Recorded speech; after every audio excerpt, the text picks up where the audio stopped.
സ്പ്ലീനിന്റെ work load കൂടും. So അതുകൊണ്ട് എന്താ സംഭവിക്കുക, ഇവിടെ സ്പ്ലിനോമെഗാലി അപ്പിയറൻസ് അല്ലെങ്കിൽ അവരുടെ സ്കൾ ബോൺസിലൊക്കെ ഇതുപോലെയുള്ള ഹെമറ്റോപോയിസ് ഒക്കെ ഉണ്ടാകുന്നത് കൊണ്ടാണ് ഈ ഒരു ഹൈപ്പർ പ്രൊലിഫറേഷൻ പോലെ ഇമ്പോർട്ടന്റ് ആയിട്ടുള്ള പോയിന്റ്സ് ആണ്. നോക്കിക്കോണേ, ഏർലിയസ്റ്റ് സൈൻ ഓഫ് എന്റെ കൂടെ ഇതെങ്ങനെ പഠിക്കണമെന്ന് അറിയാമോ? ഞാൻ സാധാരണ നമ്മുടെ കുട്ടികളൊക്കെ പഠിപ്പിക്കുന്നത് ഇത് കൂടെ അങ്ങ് പറയാട്ടോ. അതായത് ഞാൻ പറയാം, എന്റെ കൂടെ നിങ്ങൾ പറയാട്ടോ. അതായത് sensitive and most specific test for the diagnosis of iron deficiency anaemia എന്താണ്? Serum ferritin. Next test done to determine. Hi all, welcome to Edus academy. നമ്മൾ കഴിഞ്ഞ ക്ലാസ്സിൽ നമ്മുടെ ഹെമറ്റോളജിക്കൽ സിസ്റ്റത്തിന്റെ അനാട്ടമി ഫിസിയോളജി ഒക്കെ ഡിസ്കസ് ചെയ്ത് കഴിഞ്ഞു. അതിനോടൊപ്പം തന്നെ കുറച്ച് ലാബ് ഫൈൻഡിങ്സ് അല്ലെങ്കിൽ ഇൻവെസ്റ്റിഗേഷൻസ് ഒക്കെ നമ്മൾ ഡിസ്കസ് ചെയ്തു അല്ലേ. ഇന്ന് നമ്മൾ ഡിസ്കസ് ചെയ്യാനായിട്ട് പോകുന്നത് മെയിൻലി ഡിസീസ് കണ്ടീഷൻ ആണ് കേട്ടോ. ഡിസീസ് കണ്ടീഷൻ സ്റ്റാർട്ട് ചെയ്യാണ്. അപ്പൊ നമുക്കെല്ലാം അറിയാം അല്ലെ, എല്ലാവർക്കും സുപരിചിതമായ ഒരു ഡിസീസ് കണ്ടീഷൻ ആണ് അനീമിയ എന്ന് പറയുന്നത്. അപ്പൊ നമ്മൾ അനീമിയ തന്നെയാണ് ഇന്ന് സ്റ്റാർട്ട് ചെയ്യുക കേട്ടോ. അനീമിയാണ് നമ്മൾ ഡിസ്കസ് ചെയ്ത് തുടങ്ങുക.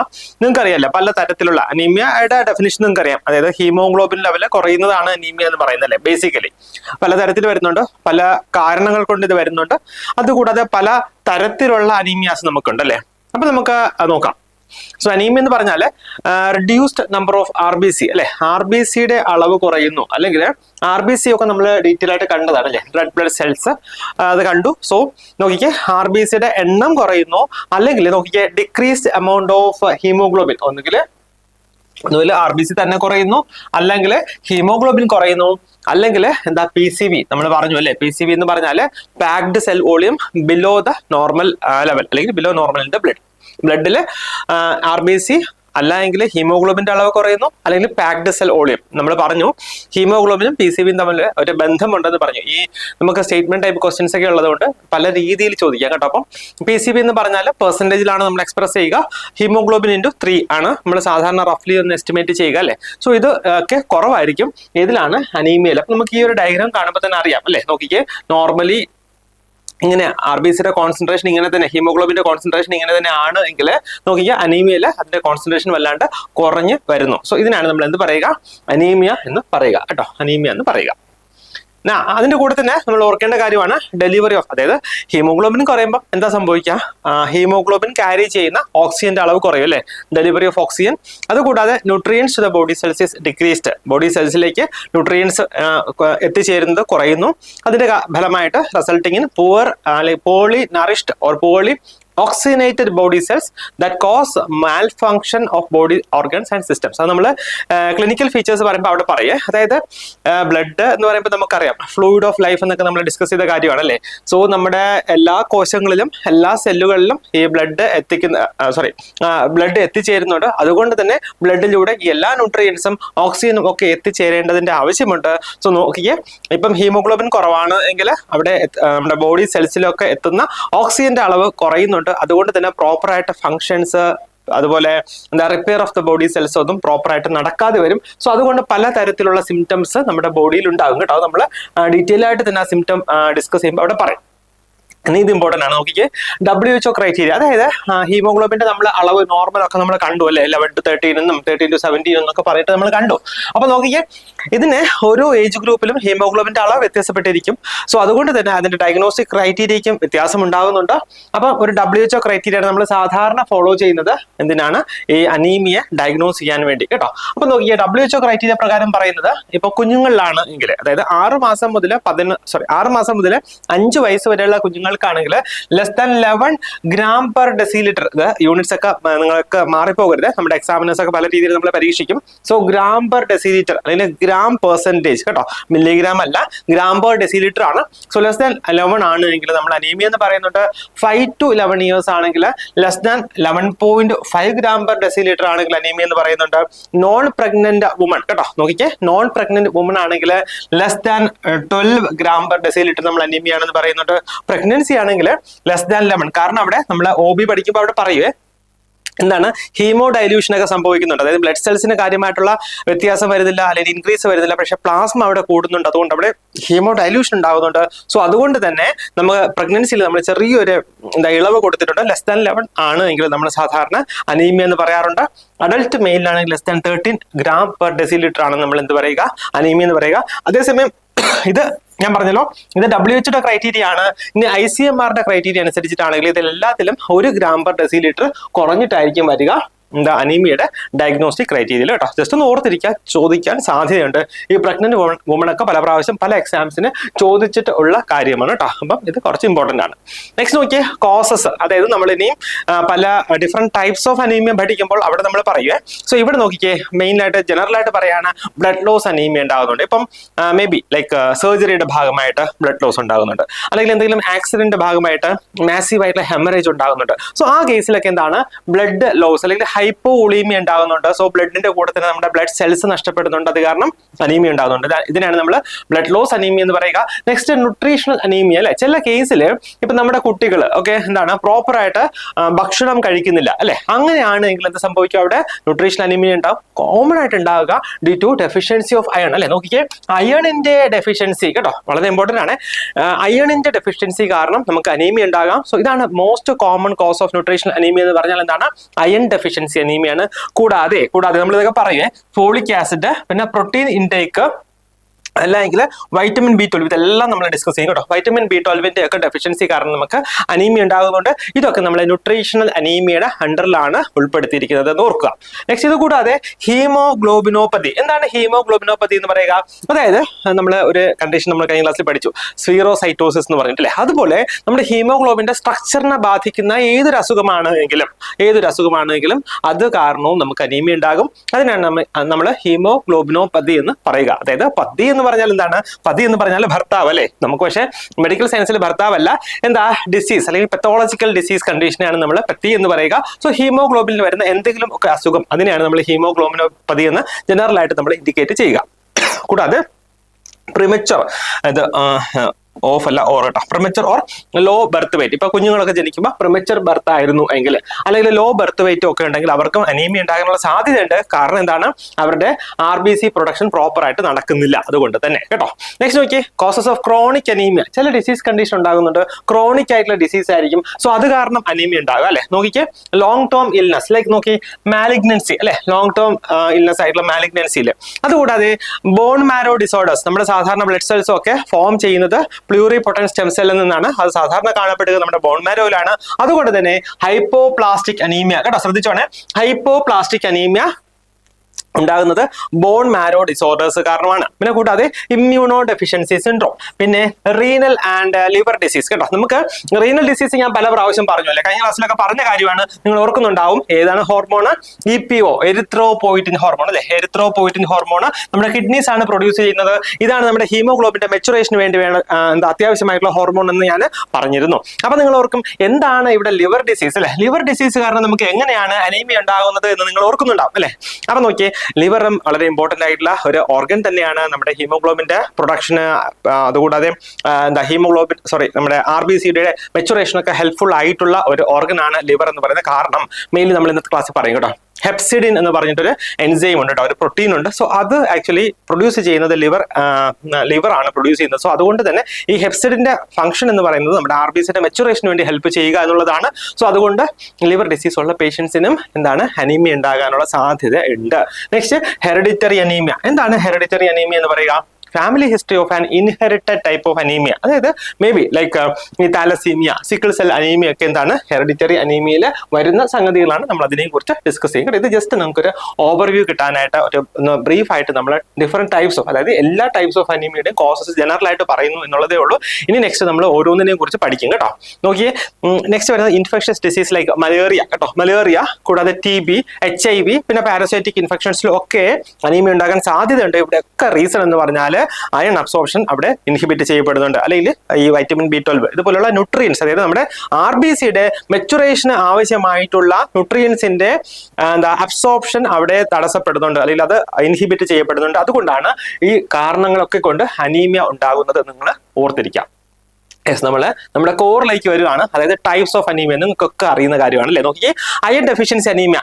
ഞാൻ ഇങ്ങനെ ഓരോ പോയിന്റ്സും പറയുമ്പോഴത്തേക്ക് നിങ്ങൾക്ക് അറിയുന്ന കാര്യങ്ങൾ ജസ്റ്റ് നിങ്ങളൊന്ന് മനസ്സിലേക്ക് വരണം കേട്ടോ. അതായത് വളരെ 1-2 പോയിന്റ്സ് മാത്രം മതി, ഇമ്പോർട്ടന്റ് ആയിട്ടുള്ള നിങ്ങളുടെ മനസ്സിലേക്ക് ഓട്ടോമാറ്റിക്കലി വരണം കേട്ടോ. നോക്കിയാൽ അയൺ ഡെഫിഷ്യൻസി അനീമിയ എന്താണ്? മോസ്റ്റ് കോമൺ ടൈപ്പ് ഓഫ് അനീമിയാണ് നമ്മൾ അയൺ ഡെഫിഷ്യൻസി അനീമിയ എന്ന് പറയുക.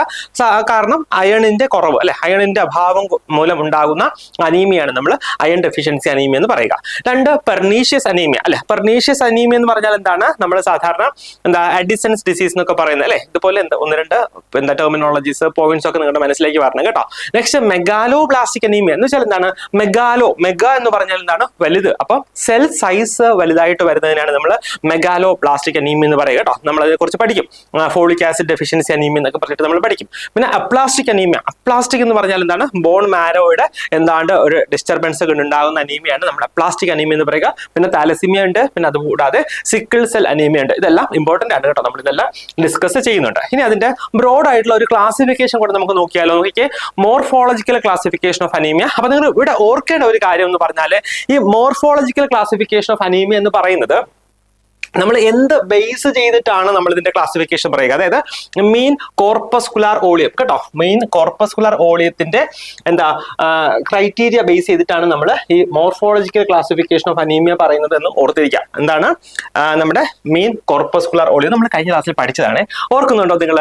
MCV മീൻ കോർപ്പസ്കുലാർ ഓളിയം, അതിന്റെ യൂണിറ്റ് ഫെംറ്റോ ലിറ്റർ എന്നൊക്കെ പറഞ്ഞിട്ട് നമ്മൾ പഠിച്ചിരുന്നു, ഓർക്കുന്നുണ്ടോ നിങ്ങൾ? യെസ്, അതാണ് ഇവിടെ നമ്മൾ മോർഫോളജിക്കൽ ക്ലാസിഫിക്കേഷൻ ആധാരം നമ്മൾ എടുക്കുന്നത് ഈ MCV ആണ് കേട്ടോ, മീൻ കോർപ്പസ്കുലർ ഓളിയം ആണ്. എന്താണ് മീൻ കോർപ്പസ്കുലർ ഓളിയം എന്ന് പറയുന്നത്? നോക്കിയേ, measurement of the average size of RBC അല്ലെ. നമ്മുടെ RBCയുടെ ആവറേജ് സൈസിന്റെ മെഷർമെന്റിനെയാണ് നമ്മൾ എന്ത് പറയുക?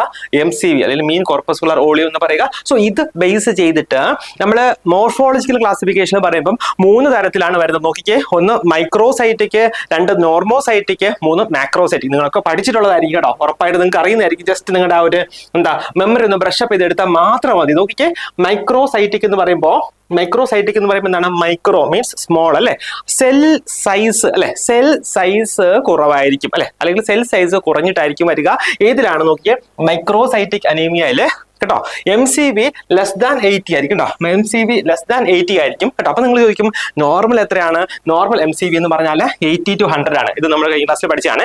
അപ്പൊ നോക്കിയേ, ഇത് കാരണം വരുന്ന മൈക്രോസൈറ്റിക് അനീമിയ മൈക്രോസൈറ്റിക് അനീമിയ ഉണ്ടാക്കുന്ന ഡിസീസസ് അല്ലെങ്കിൽ കോസസ് എന്ന് പറയുന്നത് നോക്കിയേ, ടെയിൽസ് എന്ന് ഓർക്കുക കേട്ടോ. ടെയിൽസ് ചില ബുക്കുകളൊക്കെ ആക്ച്വലി സീത എന്നൊക്കെ പറയുന്നുണ്ട് കേട്ടോ. ടെയിൽസ്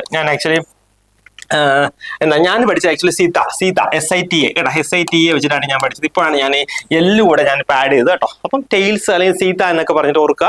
ചിലപ്പോൾ ചോദിക്കാം, ഇതുവരെ അങ്ങനെ ചോദിച്ചിട്ടില്ല, ഏതെങ്കിലും ഒരു എക്സാമ്പിൾ തന്നിട്ട് ഇത് ഏത് ടൈപ്പ് അനീമിയാണെന്നൊക്കെ വേണമെങ്കിൽ ചോദിക്കാം. മോർഫോളജിക്കൽ ക്ലാസിഫിക്കേഷൻ വെച്ചിട്ട് ചോദിക്കാം. നിങ്ങളിതൊന്ന് മനസ്സിലാക്കി പോയാൽ മാത്രം മതി കേട്ടോ. മൈക്രോസൈറ്റിക് നോക്കി, താലസീമിയ അല്ലെ, താലസീമിയ, കുലീസ് അനീമിയ എന്നൊക്കെ നമ്മൾ കേട്ടിട്ടുണ്ടല്ലോ.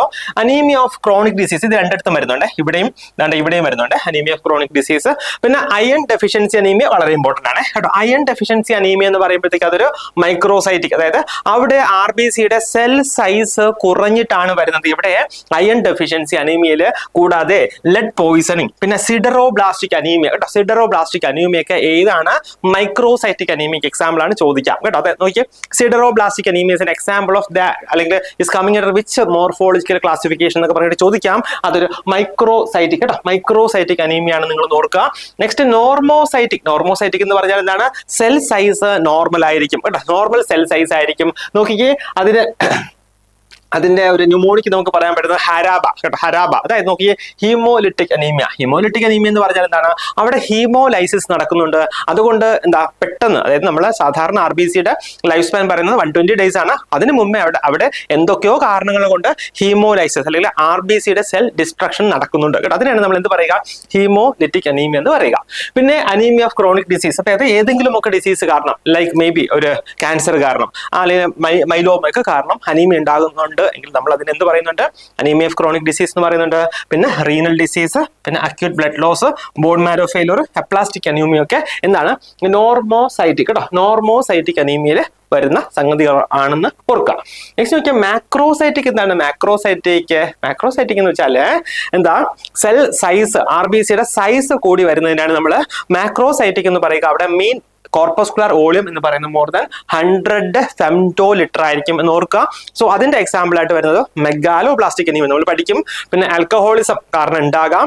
ആൽക്കഹോളിസം കാരണം ഉണ്ടാകാനുള്ള റീസൺ എന്ന് വെച്ചാൽ അവിടെ വൈറ്റമിൻ B12 അബ്സോർപ്ഷനെ ബാധിക്കുന്നുണ്ട് ആൽക്കഹോളിസത്തിൽ. അതുകൊണ്ടാണ് അവിടെ മാക്രോസൈറ്റിക് അനീമിയ ഉണ്ടാവുക. കൂടാതെ ലിവർ ഡിസീസ് പിന്നെ മൈലോ ഡിസ്പ്ലേഷ്യയിലൊക്കെ ഈ മാക്രോസൈറ്റിക് അനീമിയാണ് ഉണ്ടാവുക കേട്ടോ. ഞാൻ ഇനി ഒരു കാര്യം കൂടെ പറഞ്ഞോട്ടെ. നമ്മൾ ആക്ച്വലി ക്ലാസ് തുടങ്ങുന്നതിന് മുന്നേ ഞാൻ സാധാരണ പറയുന്ന കാര്യമാണ് കേട്ടോ. ഞാനിപ്പം പക്ഷെ എനിക്ക് എന്തുകൊണ്ടോ ഞാനിന്ന് ക്ലാസ്സിൽ തുടങ്ങുന്നതിന് മുന്നേ പറയാൻ വിട്ടുപോയി കേട്ടോ. അതായത് നിങ്ങളുടെ പഠനമൊക്കെ എങ്ങനെ പോകുന്നുണ്ട്. അതായത് ഇപ്പം നമുക്കറിയാം വളരെ നമ്മുടെ ഒരു ഇനിഷ്യൽ സ്റ്റേജിലാണ്. ഒരു 2 ക്ലാസ്സുകൾ മാത്രമേ ആയിട്ടുള്ളൂ. ഹെമറ്റോളജിക്കൽ സിസ്റ്റം എന്ന് പറയുമ്പം ഞാനത് സെലക്ട് ചെയ്യാനുള്ള കാരണം തന്നെ ഇതാണ്. നമ്മളെ പല തരത്തിൽ പഠിച്ചവരുണ്ടാവും അല്ലെ, പല തരത്തിൽ പഠിച്ച് വന്നവരുണ്ടാകും, പല തരത്തിലായിരിക്കും പലരുടെയും നോളജ് അണ്ടർസ്റ്റാൻഡിങ്ങും ഒക്കെ. അപ്പം നമ്മുടെ ക്ലാസ് കൊണ്ട് നമ്മൾ ഉദ്ദേശിക്കുന്നത് ഏത് നോളജ് ലെവലിലാണെങ്കിലും, കൂടിയ ലെവലായിക്കോട്ടെ കുറഞ്ഞ ലെവലായിക്കോട്ടെ, എല്ലാവർക്കും ഒരുപോലെ പ്രയോജനപ്പെടുന്നതായിരിക്കണം. അതുകൊണ്ട് തന്നെ നമ്മൾ സാധാരണ വളരെ സിമ്പിൾ ആയിട്ടാണ് നമ്മൾ ഡിസ്കസ് ചെയ്യാൻ അല്ലെങ്കിൽ നമ്മൾ എക്സ്പ്ലെയിൻ ചെയ്യാനായിട്ട് താല്പര്യപ്പെടുക. അപ്പം ഇപ്പൊ നമ്മുടെ പല കുട്ടികളുണ്ടാവും, അതായത് അവർക്കൊരു പഠിച്ചു കഴിഞ്ഞിട്ട് ഒരു 10 വർഷമൊക്കെ ഗ്യാപ്പ് ഉള്ളവരുണ്ടാവും. അതായത് MSc ഒക്കെ കഴിഞ്ഞിട്ട് പിന്നെ മേ ബി അവർ ഒരിടത്തും വർക്ക് ചെയ്യുന്നുണ്ടാവില്ല, അല്ലെങ്കിൽ വർക്ക് ചെയ്യുന്നുണ്ടെങ്കിൽ തന്നെ ഹോസ്പിറ്റൽസിലൊക്കെ വർക്ക് ചെയ്യുന്നവരുണ്ടാവും, പ്രത്യേകിച്ച് ഗവൺമെന്റ് സെക്ടറിലൊക്കെ വർക്ക് ചെയ്യുന്നവരുണ്ടാവും. സോ ദാറ്റ് എന്താണ് അവരുടെ തിയറി ബേസ് എന്ന് പറയുന്നത് ചിലപ്പോൾ കുറച്ചൊന്ന് വിട്ടു നിൽക്കുമായിരിക്കും അല്ലെ. അപ്പം ഇവരെയൊക്കെ എന്താണ് നമ്മൾ ആ ഒരു ട്രാക്കിലേക്ക് കൊണ്ടുവരിക അല്ലെ. നമ്മളിപ്പം ഒരു ഗ്രൂപ്പ് ആയിട്ടുള്ള ഒരു വർക്കാണ്. സോ നമുക്കത് എല്ലാവരെയും ഒരുമിച്ച് കൊണ്ടുപോകണം അല്ലെ. അതുകൊണ്ട് തന്നെ നമ്മളെ എല്ലാവരെയും ആ ഒരു ട്രാക്കിലേക്ക് കൊണ്ടുപോകാൻ വേണ്ടിയാണ് കുറച്ച് താരതമ്യേന ലൈറ്റ് ആയിട്ടുള്ള കേട്ടോ. ഒരുപാട് നമുക്ക് കുറച്ച് ഡെപ്തിലൊക്കെ നമ്മൾ പഠിക്കുന്നത് ഡെപ്തിൽ തന്നെയാണ് പഠിക്കുക, എന്നാലും കുറച്ചുകൂടെ ഡെപ്തിലൊക്കെ പഠിക്കുന്ന CNS CVS ഒക്കെ നമുക്കുണ്ട്. സോ അതിന് മുന്നേ ഞാനിത് എടുക്കാനുള്ള കാരണം ഇത് തന്നെയാണ്, നിങ്ങളെയൊക്കെ ഒന്ന് ട്രാക്കിലേക്ക് കൊണ്ടുവരിക എന്നുള്ളതാണ് ഒന്നാമത്തെ ഉദ്ദേശം. രണ്ടാമത്തെ ഉദ്ദേശം എന്ന് പറഞ്ഞാൽ പിന്നെ വേറൊരു കാര്യമുണ്ട് കേട്ടോ. ഞാൻ ചിലപ്പോഴൊക്കെ സ്റ്റാർട്ട് ചെയ്യുക ഏതെങ്കിലും ഒരു ബുദ്ധിമുട്ടുള്ള ഒരു അല്ലെങ്കിൽ കുറച്ചുകൂടെ നല്ല ഡെപ്തിൽ നല്ല രീതിയിൽ നമുക്ക് പഠിക്കേണ്ട കാര്യങ്ങൾ ആയിരിക്കും. ഇതും പഠിക്കേണ്ട എന്നല്ല ഞാൻ പറയുന്നത്, ഇമ്പോർട്ടൻ്റ് ആണ്, ചോദിക്കും കേട്ടോ എക്സാംസിനൊക്കെ. അപ്പോൾ അത് ഞാൻ അങ്ങനെ സെലക്ട് ചെയ്യാനുള്ള കാരണം എന്താണെന്ന് വെച്ച് കഴിഞ്ഞാൽ സാധാരണ ഈ ഒരു ആരംഭശൂരത്വം അല്ലെ നമ്മുടെ കുട്ടികൾക്ക് പ്രത്യേകിച്ച് മലയാളികൾക്കൊക്കെ ഉള്ള ഒരു സംഗതിയാണ് ആരംഭശൂരത്വം എന്ന് പറയുന്നത്. എന്താ സംഭവം, നമ്മൾ പഠിച്ചു തുടങ്ങുമ്പോഴത്തേക്ക് നമ്മൾ വളരെ നന്നായിട്ട് പഠിക്കും അല്ലെ, എന്നിട്ട് നമുക്ക് ആ ഒരു കൺസിസ്റ്റൻസി മെയിൻറ്റെയിൻ ചെയ്യാനായിട്ട് കഴിയില്ല. സോ നിങ്ങളോട് ഞാൻ വളരെ താഴ്മയായിട്ട് ഞാൻ അഭ്യർത്ഥിക്കുന്നു, വളരെ കൺസിസ്റ്റന്റ് ആയിട്ട് പഠിക്കുക കേട്ടോ.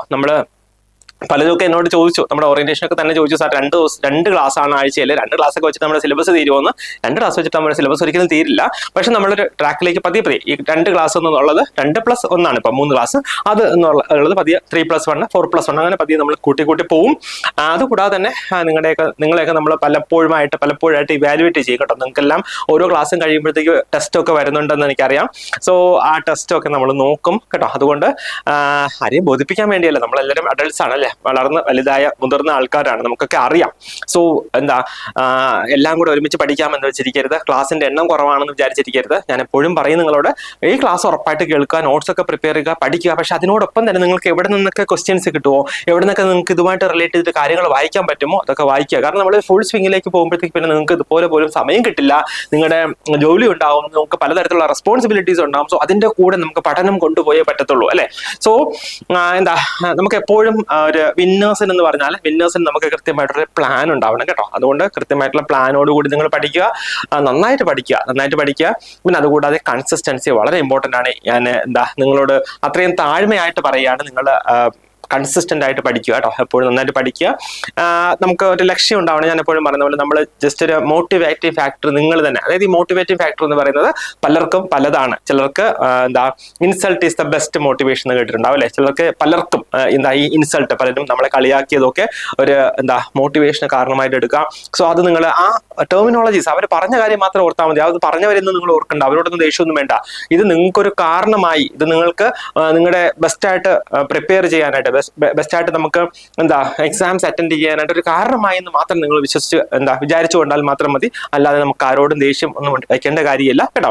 അപ്പൊ നിങ്ങൾ എന്ത് ചെയ്യുക, ഒരു മോട്ടിവേഷൻ നിങ്ങൾ തന്നെ കണ്ടെത്തുക. മേ ബി ചിലരൊക്കെ വീട്ടിൽ നിന്ന് ദൂരെ ആയിരിക്കും, ഫാമിലിയിൽ നിന്നൊക്കെ ദൂരെ ആയിരിക്കും. സോ അവർക്ക് നാട്ടിലേക്ക് വരാൻ, ഫാമിലിയുടെ കൂടെയൊക്കെ നിൽക്കാൻ ഒക്കെ അങ്ങനെ ആ രീതിയിലൊരു മോട്ടിവേഷൻ നിങ്ങൾ കണ്ടെത്തുക. അല്ലെങ്കിൽ ചിലർക്ക് പുച്ഛ പരിഹാസങ്ങളായിരിക്കും അല്ലെ, ഒരുപാട് പേർക്ക് അങ്ങനെ ഉണ്ടെന്ന് എനിക്കറിയാം. സോ അങ്ങനെയുള്ള എന്തെങ്കിലും മോട്ടിവേഷൻ ഫാക്ടേഴ്സ് നിങ്ങൾ കണ്ടെത്തുക, നിങ്ങൾ എഴുതി വെക്കുക കേട്ടോ. നിങ്ങൾക്ക് അപ്പം നിങ്ങളൊക്കെ വിശ്വസിക്കുന്ന ദൈവം ഉണ്ടാവും അല്ലെ, ദൈവത്തോട് പ്രാർത്ഥിക്കുക, എപ്പോഴും പ്രാർത്ഥിച്ചിട്ട് മാത്രം നിങ്ങൾ പഠിക്കാനായിട്ട് ആരംഭിക്കുക, തുടങ്ങുക. സോ നിങ്ങൾ ഏത് പൊസിഷനിലാണ് നിങ്ങൾ എത്തിച്ചേരേണ്ടത് എന്ന് നിങ്ങൾ എഴുതി വെക്കുക, നിങ്ങളെ കൂടെ പറയുക കേട്ടോ. എന്നിട്ട് നിങ്ങൾ എന്ത് ചെയ്യുക, നന്നായിട്ട് നമ്മൾ എന്ത് ഒരു കാര്യമാണെങ്കിലും നമ്മുടെ എഫേർട്ട് അല്ലെങ്കിൽ നമ്മുടെ സൈഡിൽ നിന്ന് 100% എഫേർട്ട് നമ്മൾ ഇടുകയാണെങ്കിൽ, സിൻസിയർ ആയിട്ട് ആത്മാർത്ഥമായിട്ട് നമ്മൾ എഫേർട്ട് ഇടുകയാണെങ്കിൽ എന്താണ്, നമ്മുടെ പ്രപഞ്ചം, നമ്മുടെ ദൈവം ഒക്കെ നമ്മുടെ കൂടെ ഉണ്ടാവും ആ ഒരു ഗോൾ അറ്റൈൻ ചെയ്യാനായിട്ട്. സോ ഈ ഒരു കാര്യം നിങ്ങൾ ഇടയ്ക്കിടയ്ക്ക് ഓർക്കണം കേട്ടോ, ഇടയ്ക്കിടയ്ക്ക് ഓർക്കണം. നന്നായിട്ട് തന്നെ പഠിക്കണം, നിങ്ങളെ കൊണ്ട് കഴിയുന്നത്, നിങ്ങളുടെ കഴിവിന്റെ പരമാവധി തന്നെ പഠിക്കണം കേട്ടോ. നമ്മളൊക്കെ എന്താണെങ്കിലും MSc ഒക്കെ പാസ്സായിട്ടുണ്ടെങ്കിൽ നമുക്കൊന്നും ബുദ്ധി കുറഞ്ഞിട്ടുള്ള ആൾക്കാരല്ല, ഓർമ്മയില്ലാത്ത ആൾക്കാരല്ല, മണ്ടന്മാരല്ല അല്ലെ. സോ അതുകൊണ്ട് തന്നെ നിങ്ങൾക്ക് എല്ലാം കഴിയുന്ന കാര്യമാണ്, നന്നായിട്ട് പഠിക്കുക കേട്ടോ. നമ്മുടെ ഗോൾ അറ്റൈൻ ചെയ്യുന്നത് വരെ, ഗോൾ അച്ചീവ് ചെയ്യുന്നത് വരെ നിങ്ങൾ ബാക്കിലേക്ക് പോകരുത്. ഡു നോട്ട് ടേൺ ബാക്ക് കേട്ടോ, വളരെ ഇമ്പോർട്ടന്റ് ആണ് കേട്ടോ. അപ്പം നന്നായിട്ട് പഠിക്കാം. നമ്മുടെ ഡിസ്കഷൻ കണ്ടിന്യൂ ചെയ്യാം. Okay, classification of anaemia based on size നമ്മൾ പറഞ്ഞ കാര്യമാണ്. മാക്രോസൈറ്റിക് അനീമിയ എന്ന് പറഞ്ഞാൽ സെൽസിന്റെ സൈസ് കൂടുതലാണ് കേട്ടോ, സെൽസ് ആർ ലാർജ്. മൈക്രോസൈറ്റിക് എന്ന് പറഞ്ഞാലോ സെൽസ് ആർ സ്മോൾ അല്ലെ, ചെറിയ സെൽ സൈസ് ആണ് വരിക. നോർമോസൈറ്റിക് എന്ന് പറഞ്ഞാൽ നോർമൽ സൈസ് ആണ്.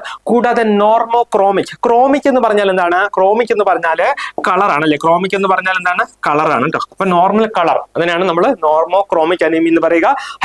ഹൈപ്പോക്രോമിക് അനീമിയ എന്ന് പറഞ്ഞാൽ എന്താണ്, ഹൈപ്പോ മീൻസ് ഡിക്രീസ്ഡ് അല്ലെ, കളർ കുറഞ്ഞ അല്ലെങ്കിൽ പെയിൽ കളർ ഉള്ള അനീമിയാണ് നമ്മൾ എന്ത് പറയുക, ഹൈപ്പോക്രോമിക് കേട്ടോ, ഹൈപ്പോക്രോമിക് അനീമിയ എന്ന് പറയുക.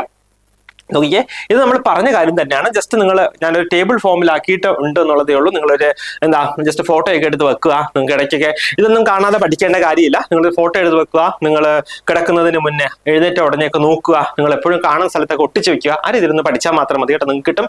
നോർമോസൈറ്റിക് നോർമോക്രോമിക് അനീമിയ എന്ന് പറഞ്ഞാൽ നോർമൽ സെൽ സൈസ് ആയിരിക്കും, നോർമൽ കളർ ആയിരിക്കും. അതായത് അക്യൂട്ട് ബ്ലഡ് ലോസ്, നമ്മുടെ ബോഡിയിൽ നിന്ന് ധാരാളം ബ്ലഡ് നഷ്ടപ്പെട്ടു പോയി അല്ലെ, അങ്ങനെ വന്നാല് കളർ കുറയുന്നില്ല, അതുപോലെ തന്നെ സെല്ലിന്റെ സൈസിനും വ്യത്യാസം ഒന്നും വരുന്നില്ല. അതുകൊണ്ട് തന്നെ നോർമോസൈറ്റിക് ആണ്, നോർമോക്രോമിക് ആണ്. അതുപോലെ തന്നെ haemolysis, CKD, cancer, plastic anaemia, sickle cell anaemia, പ്രഗ്നൻസിയിലൊക്കെ നോർമോസൈറ്റിക് ആണ്, നോർമോക്രോമിക് അനീമിയാണ് വരിക. നോക്കിയ മൈക്രോസൈറ്റിക് ഹൈപ്പോക്രോമിക് അനീമിയ വരിക, സെല്ലിന്റെ സൈസ് കുറഞ്ഞു വരുന്നത്. അയൺ ഡെഫിഷ്യൻസി അനീമിയാണ് കേട്ടോ. അയൺ ഡെഫിഷ്യൻസി അനീമിയയിൽ നമ്മളതിനെ കുറിച്ച് പറയുക, കാരണം അയൺ നമുക്ക് ആവശ്യമാണ്, സെല്ലിന്റെ മെച്ചുറേഷന്, സെല്ലിന്റെ മൾട്ടിപ്ലിക്കേഷനൊക്കെ ആവശ്യമാണ്. സോ ഇൻ കേസ് നമുക്ക് അയൺ കുറഞ്ഞു വന്നു കഴിഞ്ഞാൽ നമ്മുടെ സെൽ സൈസ്, RBCയുടെ സൈസ് കുറഞ്ഞു വരുന്നുണ്ട്. പിന്നെ വൈറ്റമിൻ B6 ഡെഫിഷ്യൻസി, വൈറ്റമിൻ B6ന്റെ വേറൊരു പേരെന്തായിരുന്നു, പറയൂ, പിരിഡോക്സിൻ അല്ലെ, പിരിഡോക്സിൻ ഡെഫിഷ്യൻസി, പിന്നെ കോപ്പർ ഡെഫിഷ്യൻസി, താലസീമിയ, ലെഡ് പോയിസണിങ്ങിലൊക്കെ മൈക്രോസൈറ്റിക് ഹൈപ്പോക്രോമിക് അനീമിയാണ് വരിക. മാക്രോസൈറ്റിക് അല്ലെങ്കിൽ മെഗാലോബ്ലാസ്റ്റിക് നോർമോക്രോമിക് അനീമിയ വരിക. കൊബാളമിൻ ഡെഫിഷ്യൻസി അല്ലെ, വൈറ്റമിൻ B12 ഡെഫിഷ്യൻസി, പിന്നെ ഫോളേറ്റ് അല്ലെങ്കിൽ ഫോളിക് ആസിഡ് ഡെഫിഷ്യൻസി, കൂടാതെ ലിവർ ഡിസീസസ്, പോസ്റ്റ് സ്പ്ലിനെക്ടമിയിലൊക്കെ മാക്രോസൈറ്റിക് നോർമോക്രോമിക് അനീമിയ വരും എന്ന് ഓർക്കാം. പിന്നെ ജനറൽ ആയിട്ടുള്ള കാര്യങ്ങളാണ് നമ്മൾ പറയുന്നത്. ഇനി ഓരോ ക്ലാസിഫിക്കേഷന് ഓരോ ടൈപ്സിൽ നമ്മൾ പ്രത്യേകിച്ചുള്ള കാര്യങ്ങൾ പറയും. സിംറ്റംസ് നമുക്കറിയാം, ഈസി ഫെറ്റീഗ്നെസ്, അതായത് ഓക്സിജൻ ക്യാരിങ് കപ്പാസിറ്റിയാണ് നമ്മുടെ ഹീമോഗ്ലോബിൻ ഉള്ളത്. സോ ഹീമോഗ്ലോബിൻ കുറഞ്ഞു കഴിഞ്ഞാൽ നമുക്ക് ഓക്സിജൻ പ്രോപ്പറായിട്ട് ലഭിക്കില്ല, അതുകൊണ്ട് തന്നെ ഫെറ്റീഗ്നെസ് ഉണ്ടാകും. പാൽപിറ്റേഷൻ നെഞ്ചിടിപ്പ് നമുക്കറിയാം അല്ലെ, പാൽപിറ്റേഷൻ ഉണ്ടാകും, ഷോർട്ട്നെസ് ഓഫ് ബ്രെത്ത് ഉണ്ടാകും, dizziness, ടക്കിപ്നിയ, jaundice, bone pain. Jaundice ഉണ്ടാകാനുള്ള കാരണം എന്താണെന്ന് വെച്ച് കഴിഞ്ഞാൽ ജോണ്ടിസ് ഉണ്ടാകാൻ എന്താ കാര്യം, അവിടെ RBC പ്രത്യേകിച്ച് ഈ RBC ഡിസ്ട്രക്ഷൻ കൂടുതലായിട്ട് നടക്കുന്ന കേസിലാണ് ജോണ്ടിസ് ഉണ്ടാകുന്ന. കാരണം എന്താണ്, കാരണം ബിലിറൂബിൻ ആണ് അതിന്റെ ഒരു എൻഡ് പ്രൊഡക്റ്റ് ആയിട്ട് വരിക അല്ലെ. നോക്കിക്കേ, ഇത് നമ്മുടെ ഇതുവരെ നമ്മൾ ഏകദേശം 20 മിനിറ്റ് ആയില്ലേ നമ്മൾ ഇതുവരെ ഡിസ്കസ് ചെയ്ത് ഈ നമ്മുടെ അനീമിയയെ കുറിച്ചുള്ള ജസ്റ്റ് ഒരു ഇൻട്രൊഡക്ഷൻ മാത്രമേ ആയിട്ടുള്ളൂ കേട്ടോ. ഇനിയാണ് നമ്മൾ ഓരോ ടൈപ്പ് ഓഫ് അനീമിയയിലേക്ക് പോകുന്നത്. വളരെ ഇമ്പോർട്ടന്റ് ആയിട്ടുള്ള നല്ല നല്ല പോയിന്റ്സ് ഉണ്ട്, എക്സാമിനൊക്കെ ചോദിക്കാൻ പറ്റിയ ക്വസ്റ്റ്യൻസ് ഉള്ള ഒരു ഏരിയ ആണ് കേട്ടോ ഈ അനീമിയ എന്ന് പറയുന്നത്. നോക്കിക്കേ, അയൺ ഡെഫിഷ്യൻസി അനീമിയ, ഇതിൽ പലതും എക്സാംസിന് ചോദിച്ചിട്ടുണ്ട് കേട്ടോ. അതൊക്കെ ഞാൻ പറഞ്ഞു പോകും. അപ്പൊ നിങ്ങൾക്ക് ഒരു ഐഡിയ കിട്ടും ഏത് രീതിയിലാണ് നമ്മുടെ എക്സാംസിന് ക്വസ്റ്റ്യൻസ് ചോദിക്കുക എന്നുള്ളത് നിങ്ങൾക്ക് ഒരു ഐഡിയ കൂടെ കിട്ടും. ഓക്കെ, അയൺ ഡെഫിഷ്യൻസി അനീമിയ ഞാൻ നേരത്തെ പറഞ്ഞു, most common type of anaemia ആണ്. ഇതൊരു പ്രീവിയസ് എക്സാം ക്വസ്റ്റ്യൻ ആണ് കേട്ടോ. Most common type of anaemia എന്ന് പറയുന്നത് അയൺ ഡെഫിഷ്യൻസി അനീമിയ ആണ്. ഇതൊരു മൈക്രോസൈറ്റിക് ഹൈപ്പോക്രോമിക് അനീമിയ ആണ് കേട്ടോ. ഇതൊരു മൈക്രോസൈറ്റിക് ഹൈപ്പോക്രോമിക് അനീമിയ ആണ്. ഇത് നമ്മൾ കഴിഞ്ഞ ക്ലാസ്സിൽ പറഞ്ഞാണ്. Normal diet provide provides nearly 10 to 20 milligram of iron അല്ലെ. നമ്മുടെ ഡയറ്റ് നമുക്ക് പ്രൊവൈഡ് ചെയ്യുന്ന അയൺ എന്ന് പറയുന്നത് 10 to 20 milligram ഓഫ് അയൺ ആണ്. നമ്മൾ ഇനി നമ്മുടെ OB പഠിക്കുമ്പോൾ അവിടെ ഈ അയണിനെ കുറിച്ച് കാൽഷ്യത്തിനെ കുറിച്ചൊക്കെ നമ്മൾ കൂടുതലായിട്ട് പഠിക്കും കേട്ടോ. 80% of iron is found in haemoglobin and myoglobin. വളരെ ഇമ്പോർട്ടന്റ് ആണ്. നമ്മുടെ ഒരു ഫസ്റ്റ് ക്ലാസിന്റെ ഒരു MCQ ഉണ്ടായിരുന്നതാണ് അല്ലെ. കൂടുതൽ അയൺ നമുക്ക് ലൊക്കേറ്റ് ചെയ്തിരിക്കുന്നത് നമ്മുടെ ഹീമോഗ്ലോബിൻ മോളിക്യൂളിലാണ്, കൂടാതെ മയോഗ്ലോബിനിലാണ് എന്ന് ഓർക്കുക. നെക്സ്റ്റ് വളരെ ഇമ്പോർട്ടന്റ് ആണ്, പല പ്രാവശ്യം ചോദിച്ചിട്ടുള്ളതാണ്, only absorbable form of iron അല്ലെ. നമ്മൾ അയൺ എടുക്കുന്നുണ്ട്, പല ഫോംസിലുള്ള അയൺ നമ്മൾ എടുക്കുന്നുണ്ട് അല്ലെ. അതിൽ most absorbable form of iron എന്ന് പറയുന്നത് എന്താണ്? ഫെറസ് ഫോം ആണ്, അല്ലെങ്കിൽ നോക്കിയേ Fe2+ ആണ്. അപ്പൊ നിങ്ങൾ എങ്ങനെ ഓർത്തിരിക്കും? ഞാൻ എങ്ങനെ ഓർത്തിരുന്ന അറിയാവോ? ഇതാ ഈ അസിനങ്ങടുത്തു US കേട്ടോ. US എന്ന് വെച്ചാൽ എന്താണ്? നമുക്ക് വേണ്ടി അല്ലെ. നമ്മൾ കഴിക്കുന്ന അയൺ ആർക്ക് വേണ്ടിയാണ്? നമുക്ക് വേണ്ടിയാണ്. അതുകൊണ്ടാണ് അത് ഈ അസ് ഫോമിലാണ് അത് അബ്സോർബ് ചെയ്യപ്പെടുക. അങ്ങനെ ഓർത്തിരുന്നു കഴിഞ്ഞാൽ പിന്നെ മറക്കത്തില്ല കേട്ടോ. ഓൺലി അബ്സോർബിൾ ഫോം എന്ന് പറയുന്നതാണ് ഫെറസ് ഫോം ആണ്, Fe2+ ആണ്. വളരെ ഇമ്പോർട്ടന്റ് ആണ്, ചോദിക്കാൻ സാധ്യതയുള്ളതാണ്. അതുപോലെ തന്നെ ഹീമോഗ്ലോബിനും മയോഗ്ലോബിനും വളരെ ഇമ്പോർട്ടന്റ് ആണ്. നോക്കിയേ, most common site of iron absorption നമ്മൾ കഴിഞ്ഞ ക്ലാസ്സിൽ പറഞ്ഞതാണ്. അവിടെ നമ്മൾ ഡിയോഡിനവും ജെജിനവും അല്ലെ, പ്രോക്സിമൽ ജെജിനവും ഡിയോഡിനവും പറഞ്ഞിരുന്നു. സോ അങ്ങനെ രണ്ട് ഓപ്ഷൻ നമുക്ക് സാധാരണ കിട്ടില്ല. സോ ഒറ്റ ഓപ്ഷൻ മാത്രമേ ഉള്ളൂ എങ്കിൽ most common site of iron absorption എന്ന് പറയുന്നത് ഡിയോഡിനമാണെന്ന് ഓർക്കുക കേട്ടോ. FED എന്നൊക്കെ ഞാൻ പറഞ്ഞു കഴിഞ്ഞ ക്ലാസ്സിൽ പഠിപ്പിച്ചു അല്ലെ. FED ഫെഡറൽ അല്ലെ. നോക്കിയേ, ഫെഡറൽ ലോ എന്നൊക്കെ പറഞ്ഞ് പഠിപ്പിച്ചില്ലായിരുന്നോ? അപ്പൊ most common site of iron absorption എന്ന് പറയുന്നത് ഡിയോഡിനമാണ്. ഈ MC മോസ്റ്റ് കോമൺ ആണ്, കാരണം ഇത് ഒരുപാട് എടുത്ത് വരുന്നുണ്ട് കേട്ടോ. അതുകൊണ്ടാണ് ഞാനിത് MC, കാരണം ഇനി ഒരുപാട് നമ്മുടെ ക്ലാസ്സിലൊക്കെ ഒരുപാട് വരും ഈ MC മോസ്റ്റ് കോമൺ. അപ്പൊ ഇത് ഇപ്പോഴേ നിങ്ങളുടെ ഒരു സ്റ്റാൻഡേർഡ് ആയിട്ട് അങ്ങ് എടുത്തു കഴിഞ്ഞാൽ പിന്നെ എനിക്ക് ഈസി ആയിട്ട്, അല്ലെങ്കിൽ PPT ഒക്കെ ഉണ്ടാകുമ്പോൾ ഒരുപാട് മോസ്റ്റ് കോമൺ എന്ന് ഞാൻ ടൈപ്പ് ചെയ്യേണ്ടി. അതുകൊണ്ടാണ് MC most common worm causing iron deficiency anaemia കേട്ടോ. അയൺ ഡെഫിഷ്യൻസി അനീമിയ ഉണ്ടാക്കുന്ന കോമൺ ആയിട്ടുള്ള വേം ആണ് ഹുക്ക് വേം, അല്ലെങ്കിൽ ആങ്കൈലോസ്റ്റോമ ഡിയോഡിനൽ കേട്ടോ. ആങ്കൈലോസ്റ്റോമ ഡിയോഡിനൽ അല്ലെങ്കിൽ ഹുക്ക് വേം ആണ് മോസ്റ്റ് കോമൺ വേം that is causing iron deficiency anaemia. Important ആണ്. നെക്സ്റ്റ് നോക്കിയാൽ ഹെപ്സിഡിൻ. ഞാൻ നേരത്തെ പറഞ്ഞു നമ്മുടെ എന്താ ലിവറിൽ നിന്ന്, പ്രധാനമായിട്ടും ലിവറിൽ നിന്ന് പ്രൊഡ്യൂസ് ചെയ്യുന്ന ഹോർമോൺ ആണ് എന്താണ്? ഹെപ്സിഡിൻ എന്ന് പറയുന്നത്. ഹെപ്സിഡിൻ എന്ന് പറഞ്ഞാൽ എന്താണ്? Hormone that is primarily been produced by the liver. നമ്മുടെ ലിവർ പ്രിഡോമിനന്റ് ആയിട്ട് പ്രൊഡ്യൂസ് ചെയ്യുന്ന ഹോർമോൺ ആണ് ഹെപ്സിഡിൻ. ഇതിന്റെ ഫംഗ്ഷൻ എന്താണ്? കൺട്രോൾസ് അബ്സോർപ്ഷൻ കേട്ടോ. Controls absorption and distribution of iron by regulating iron transport and iron storage കേട്ടോ. എന്തൊക്കെ ചെയ്യുന്നുണ്ട്? അയണിന്റെ ട്രാൻസ്പോർട്ട്, അയണിന്റെ സ്റ്റോറേജിനെ ഒക്കെ റെഗുലേറ്റ് ചെയ്യുന്ന ഹോർമോൺ ആണ് എന്താണ്? ഹെപ്സിഡിൻ എന്ന് പറയുന്നത്. അതുവഴി അത് നമ്മുടെ അയണിന്റെ അബ്സോർപ്ഷനെയും അയണിന്റെ ഡിസ്ട്രിബ്യൂഷനെയും ഒക്കെ കൺട്രോൾ ചെയ്യുന്നുണ്ട് ഹെപ്സിഡിൻ എന്ന് നിങ്ങൾ ഓർക്കുക. ക്ലിയർ? ഇനി നമ്മൾ കോസസിലേക്ക് വരികയാണ്. നോക്കിക്കേ, ഹുക്ക്വോം ഇൻഫെസ്റ്റേഷൻ നമ്മൾ പറഞ്ഞു. ആങ്കൈലോസ്റ്റോമ ഡിയോഡിനൽ അല്ലെങ്കിൽ ഹുക്ക്വോം ഇൻഫെസ്റ്റേഷൻ കാരണം നമുക്ക് അയൺ ഡെഫിഷ്യൻസി അനീമിയ ഉണ്ടാകും. കാരണം വേറെ ഒന്നുമല്ല, എന്താണ്? ഇവൻ അവിടെ ഇരിക്കുന്നത് കൊണ്ട് തന്നെ നമ്മുടെ ഡിയോഡിനത്തില് അയണിന്റെ അബ്സോർപ്ഷൻ പ്രോപ്പർ ആയിട്ട് നടക്കില്ല. പിന്നെ GI മാൽ അബ്സോർപ്ഷൻ നമുക്ക് അറിയാം. പിന്നെ ബ്ലഡ് ലോസ് അല്ലെ. ബ്ലഡ് ലോസ് കാരണവും എന്താ അയൺ ഡെഫിഷ്യൻസി അനീമിയ ഉണ്ടാകാം. ബ്ലഡ് ലോസ് കാരണം എങ്ങനെ ഉണ്ടാകുക? നമ്മുടെ ബ്ലഡിന്റെ സ്റ്റോറേജ് അല്ലെങ്കിൽ അയണിന്റെ സ്റ്റോറേജ് അവിടെ നഷ്ടപ്പെടുന്നുണ്ട്. ഫെറിറ്റിൻ എന്ന ഫോമിലാണ് അയൺ സ്റ്റോറേജ് വരിക അല്ലെ, അതും നഷ്ടപ്പെടുന്നുണ്ട്. പിന്നെ regular use of medications like aspirin പോലെയുള്ള മെഡിക്കേഷൻ ഉണ്ടാക്കുന്നുണ്ട്. നമ്മുടെ GI ബ്ലീഡിംഗ് ഒക്കെ ഉണ്ടാക്കാനുള്ള സാധ്യതയുണ്ടല്ലേ, അത് കാരണം ഉണ്ടാകാം. Deficiency of iron in the diet. നമ്മുടെ പ്രോപ്പർ ആയിട്ട് നമ്മുടെ ഡയറ്റിൽ അയൺ നമ്മൾ ഉൾപ്പെടുത്തിയിട്ടില്ല എങ്കിൽ അതും നമുക്ക് അയൺ ഡെഫിഷ്യൻസി അനീമിയ ഉണ്ടാക്കാൻ സാധ്യത ഉണ്ട് എന്ന് ഓർക്കുക. നെക്സ്റ്റ് നമ്മുടെ സിംറ്റംസ് ആണ് കാണാനായിട്ട് പോകുന്നത്. പൈക്ക കേട്ടോ. പൈക്ക എന്ന് പറഞ്ഞാൽ hunger for strange substance like paper, ice, dirt. സാധാരണ ഈ അയൺ ഡെഫിഷ്യൻസി അനീമിയ മാത്രമല്ല, പ്രത്യേകിച്ച് നമ്മുടെ കുഞ്ഞുങ്ങളിലൊക്കെ ഈ ന്യൂട്രീഷണൽ ഡെഫിഷ്യൻസി ഉണ്ട് എങ്കിൽ അതിന്റെ ഒരു സിംറ്റം ആണ് ഈ പൈക്ക എന്ന് പറയുന്നത് കേട്ടോ. അതുകൂടാതെ പിന്നെ നമ്മൾ MR സൈക്യാട്രിയിൽ മെന്റൽ റിട്ടാർഡേഷൻ പഠിക്കുമ്പോൾ അവിടെയും പറയും പൈക്ക അവിടെ ഒരു സിംറ്റം ആയിട്ട് വരുന്നുണ്ട് കേട്ടോ. ഞാനിത് കോറിലേറ്റ് ചെയ്ത് പറയുന്നത് നിങ്ങൾക്ക് ഓർത്തിരിക്കാൻ വേണ്ടിയാണ് കേട്ടോ. Next upward curvature of nails, അല്ലെങ്കിൽ എന്താണ് നമ്മൾ സ്പൂൺ ഷേപ്ഡ് നെയിൽസ് എന്നൊക്കെ പറയും അല്ലെ. കൊയിലോനിക്യ കേട്ടോ. കൊയിലോനിക്യ എന്താണ്? Spoon shaped nails. കൂടാതെ brittle nails, soreness of mouth ഒക്കെ ഉണ്ടാകുന്നുണ്ട്. സോ ഇതിന്റെയൊക്കെ കാരണം ഞാൻ ജസ്റ്റ് ഒന്ന് പറഞ്ഞു പോവാം. മെയിൻലി നമ്മുടെ കൊളാജൻ അല്ലെ. കൊളാജൻ എന്ന് പറഞ്ഞാൽ ഒരു പ്രോട്ടീൻ ആണ്. സോ കൊളാജന്റെ സിന്തസിസ് പ്രോപ്പർ ആയിട്ട് നടക്കുന്നില്ല. എന്നുവെച്ചാൽ കൊളാജന്റെ മാത്രം സിന്തസിസ് അല്ല പ്രോപ്പർ ആയിട്ട് നടക്കാത്തത്. ഞാൻ പറഞ്ഞല്ലോ, നമ്മുടെ ഫ്ലൂയിഡ് ഓഫ് ലൈഫ് ആണ്. നമ്മുടെ ബോഡിയിലെ എല്ലാ സെൽസിലും എത്തുന്ന സംഭവമാണ് ഈ ബ്ലഡ് എന്ന് പറയുന്നത്. വരുന്നുണ്ട്. സോ അതുകൊണ്ട് തന്നെ നമ്മുടെ എല്ലാ സെൽസിന്റെയും പ്രോപ്പർ ആയിട്ടുള്ള ഫംഗ്ഷനിങ്ങിന് ഇത് ആവശ്യമാണ്. So like that, similar to that എന്താണ് സംഭവിക്കുക, നമ്മുടെ കൊളാജിന്റെ ഒക്കെ പ്രോപ്പർ ആയിട്ടുള്ള ഫംഗ്ഷൻ നടക്കുന്നില്ല. അത് കാരണമാണ് ഈ പറഞ്ഞ കൊയിലോനുക്കിയ അല്ലെങ്കിൽ ബ്രിട്ടിൽ നെയിൽസ് ഒക്കെ ഉണ്ടാകാനുള്ള സാധ്യത എന്ന് നിങ്ങൾ ഓർക്കുക. Next, crack at the corner of the mouth, അത് നമ്മൾ കീലോസിസ് എന്ന് പറയല്ലേ, കീലോസിസ് ഉണ്ടാകുന്നുണ്ട്. അതൊക്കെ ഇത് തന്നെയാണ് കേട്ടോ റീസൺ. പ്രോപ്പർ ആയിട്ട് tissue regeneration, tissue building proper ആയിട്ട് നടക്കുന്നില്ല. പിന്നെ പാലർ, ഹീമോഗ്ലോബിന്റെ അളവ് കുറയുന്നുണ്ട്, ഓക്സിജന്റെ അളവ് കുറയുന്നുണ്ട്, അതുകൊണ്ട് പാലർ ഉണ്ടാകുന്നുണ്ട്, പെട്ടെന്ന് വീക്ക് ആകുന്നുണ്ട് ബോഡി കേട്ടോ, വീക്ക്നെസ്, ഫെറ്റീഗ്. പിന്നെ ഗ്ലോസൈറ്റിസ്, എന്താണ് ഇൻഫ്ലമേഷൻ ഓഫ് ദ ടങ് അല്ലെ, അതും റീസൺ ഇത് തന്നെയാണ്. എന്താ നമ്മുടെ ടങ് പാപ്പില എന്ന് പറയില്ലേ, ടങ്ങിന്റെ മുകളിലുള്ള സ്ട്രക്ചേഴ്സ് നമ്മളെ ടങ് പാപ്പില എന്ന് പറയുന്നുണ്ട്. സോ അവിടെ പ്രോപ്പർ ആയിട്ട് ബ്ലഡ് സപ്ലൈ കിട്ടാത്തതുകൊണ്ട്, പ്രോപ്പർ ആയിട്ടുള്ള അതിന്റെ മെയിൻ്റെനൻസ് നടക്കാത്തത് കൊണ്ടാണ് ഈ ഗ്ലോസൈറ്റിസ് ഉണ്ടാകുന്നത് എന്ന് നിങ്ങൾ ഒന്ന് ഓർത്തേക്കുക. പിന്നെ ഇത് എനിക്ക് തോന്നുന്നു നിങ്ങൾ പലപ്പോഴും കേൾക്കാൻ സാധ്യതയില്ലാത്തൊരു സിൻഡ്രോം ആണ്. നോക്കിയ പ്ലമ്മർ വിൻസെന്റ് സിൻഡ്രോം കേട്ടോ. കഴിഞ്ഞ എക്സാമിനൊക്കെ നമുക്ക് ഇതുപോലെ പിയറി റോബിൻ സിൻഡ്രോം അങ്ങനെയൊക്കെ പറയുന്ന പല സിൻഡ്രോംസ് ഒക്കെ ചോദിച്ചിരുന്നു കേട്ടോ. അതുകൊണ്ട് തന്നെ നമുക്ക് നമ്മുടെ എക്സാംസിനൊക്കെ നമുക്ക് പ്രതീക്ഷിക്കാവുന്ന ഒരു ഏരിയ ആണ് പ്ലമ്മർ വിൻസെന്റ് സിൻഡ്രോം എന്ന് പറയുക. ഓൾസോ ആണ് പെറ്റേഴ്സൺ ബ്രൗൺ കെല്ലി സിൻഡ്രോം കേട്ടോ. പെറ്റേഴ്സൺ ബ്രൗൺ കെല്ലി സിൻഡ്രോം എന്നും ഇതിന് അറിയപ്പെടുന്നുണ്ട്, പ്ലമ്മർ വിൻസെന്റ് സിൻഡ്രോം. ഇതിൽ എന്തൊക്കെയാ വരിക നോക്കിയേ, അട്രോപിക് ഗ്ലോസൈറ്റിസ് കേട്ടോ, അട്രോപിക് ഗ്ലോസൈറ്റിസ് കേട്ടോ, അട്രോപിക് ഗ്ലോസൈറ്റിസ്. പിന്നെ ഈസോഫേജിയൽ വെബ്സ് കേട്ടോ, ഈസോഫേജിയൽ വെബ്സ് വരുന്നുണ്ട്. പിന്നെ അയൺ ഡെഫിഷ്യൻസി അനീമിയ, ഇത് മൂന്നും കൂടെ ചേർന്ന് വരുന്ന സിൻഡ്രോമിനാണ് നമ്മൾ പ്ലമ്മർ വിൻസെന്റ് സിൻഡ്രോം എന്ന് പറയുന്നത്. പിന്നെ നമുക്ക് എങ്ങനെ ഈ അയൺ ഡെഫിഷ്യൻസി അനീമിയ നമുക്ക് ഡയഗ്നോസ് ചെയ്യാം നോക്കിയാൽ, ഡിക്രീസ്ഡ് ഹീമോഗ്ലോബിൻ അല്ലെ, ഒബ്വിയസ്ലി നമ്മുടെ ഹീമോഗ്ലോബിൻ കുറവായിരിക്കും.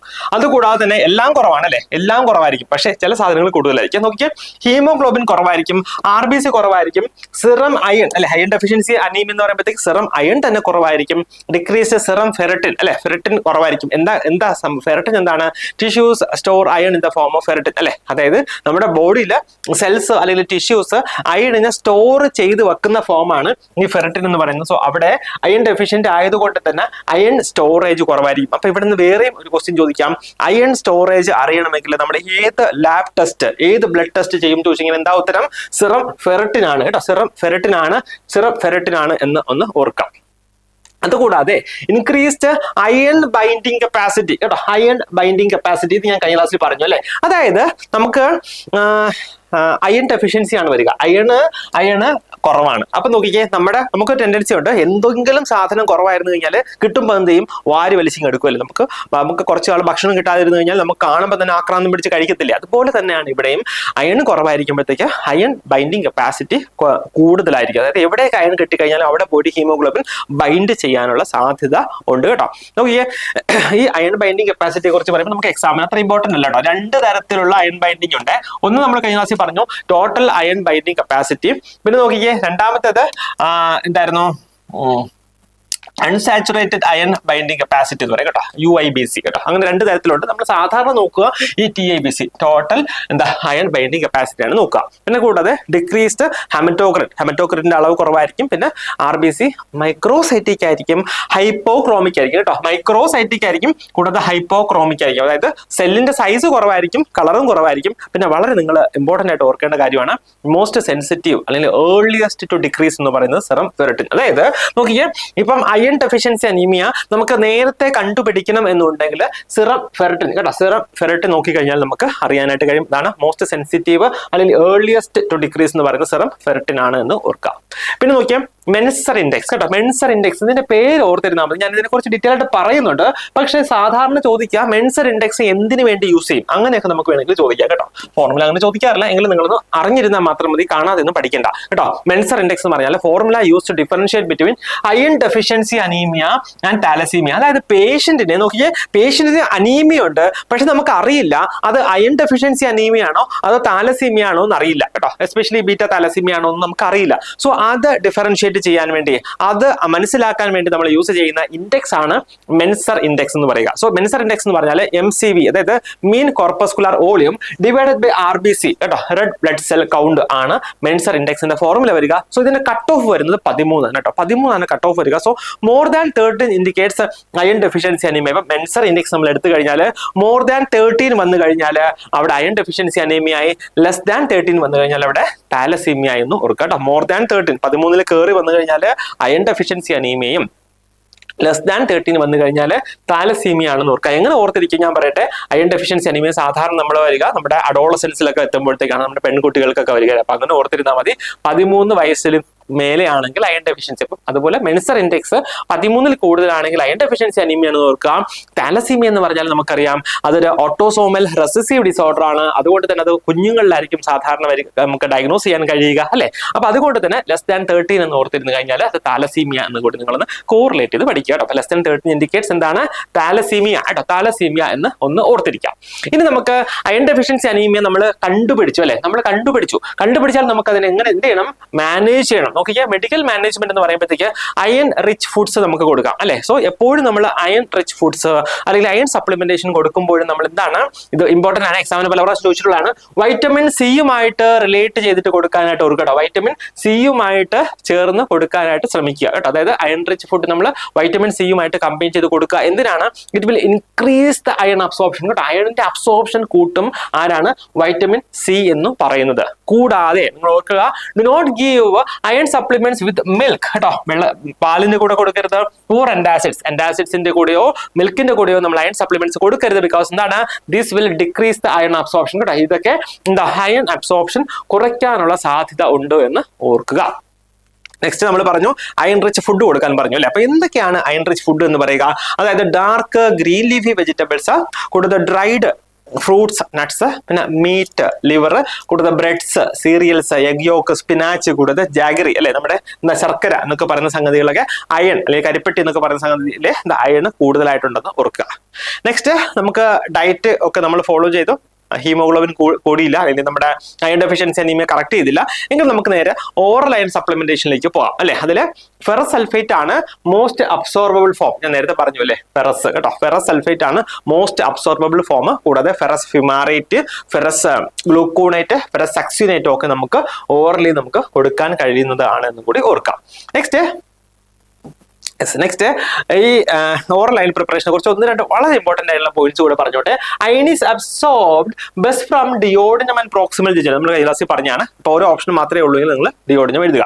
ഡെയിലി ഡോസേജ് എന്ന് പറയുന്നത് 150 to 200 milligram എലമെന്റൽ അയൺ കേട്ടോ. അതായത് നമ്മൾ ഓറൽ അയൺ പ്രിപ്പറേഷൻ നമ്മൾ പേഷ്യന് കൊടുക്കുകയാണെങ്കിൽ ഡെയിലി ഡോസ് എന്ന് പറയുന്നത് 150 മുതൽ 200 milligram എലമെന്റൽ അയൺ ആണെന്ന് ഓർക്കുക. Next indicator use to monitor effectiveness of iron therapy. അതായത് നമ്മൾ അയൺ തെറാപ്പി ഒക്കെ കൊടുത്തു കേട്ടോ, അയൺ തെറാപ്പി കൊടുത്തു. പക്ഷെ നമുക്ക് അറിയണമല്ലോ കുഞ്ഞിന്റെ അല്ലെങ്കിൽ പേഷ്യന്റിന്റെ എന്താ അയൺ ഡെഫിഷ്യൻസി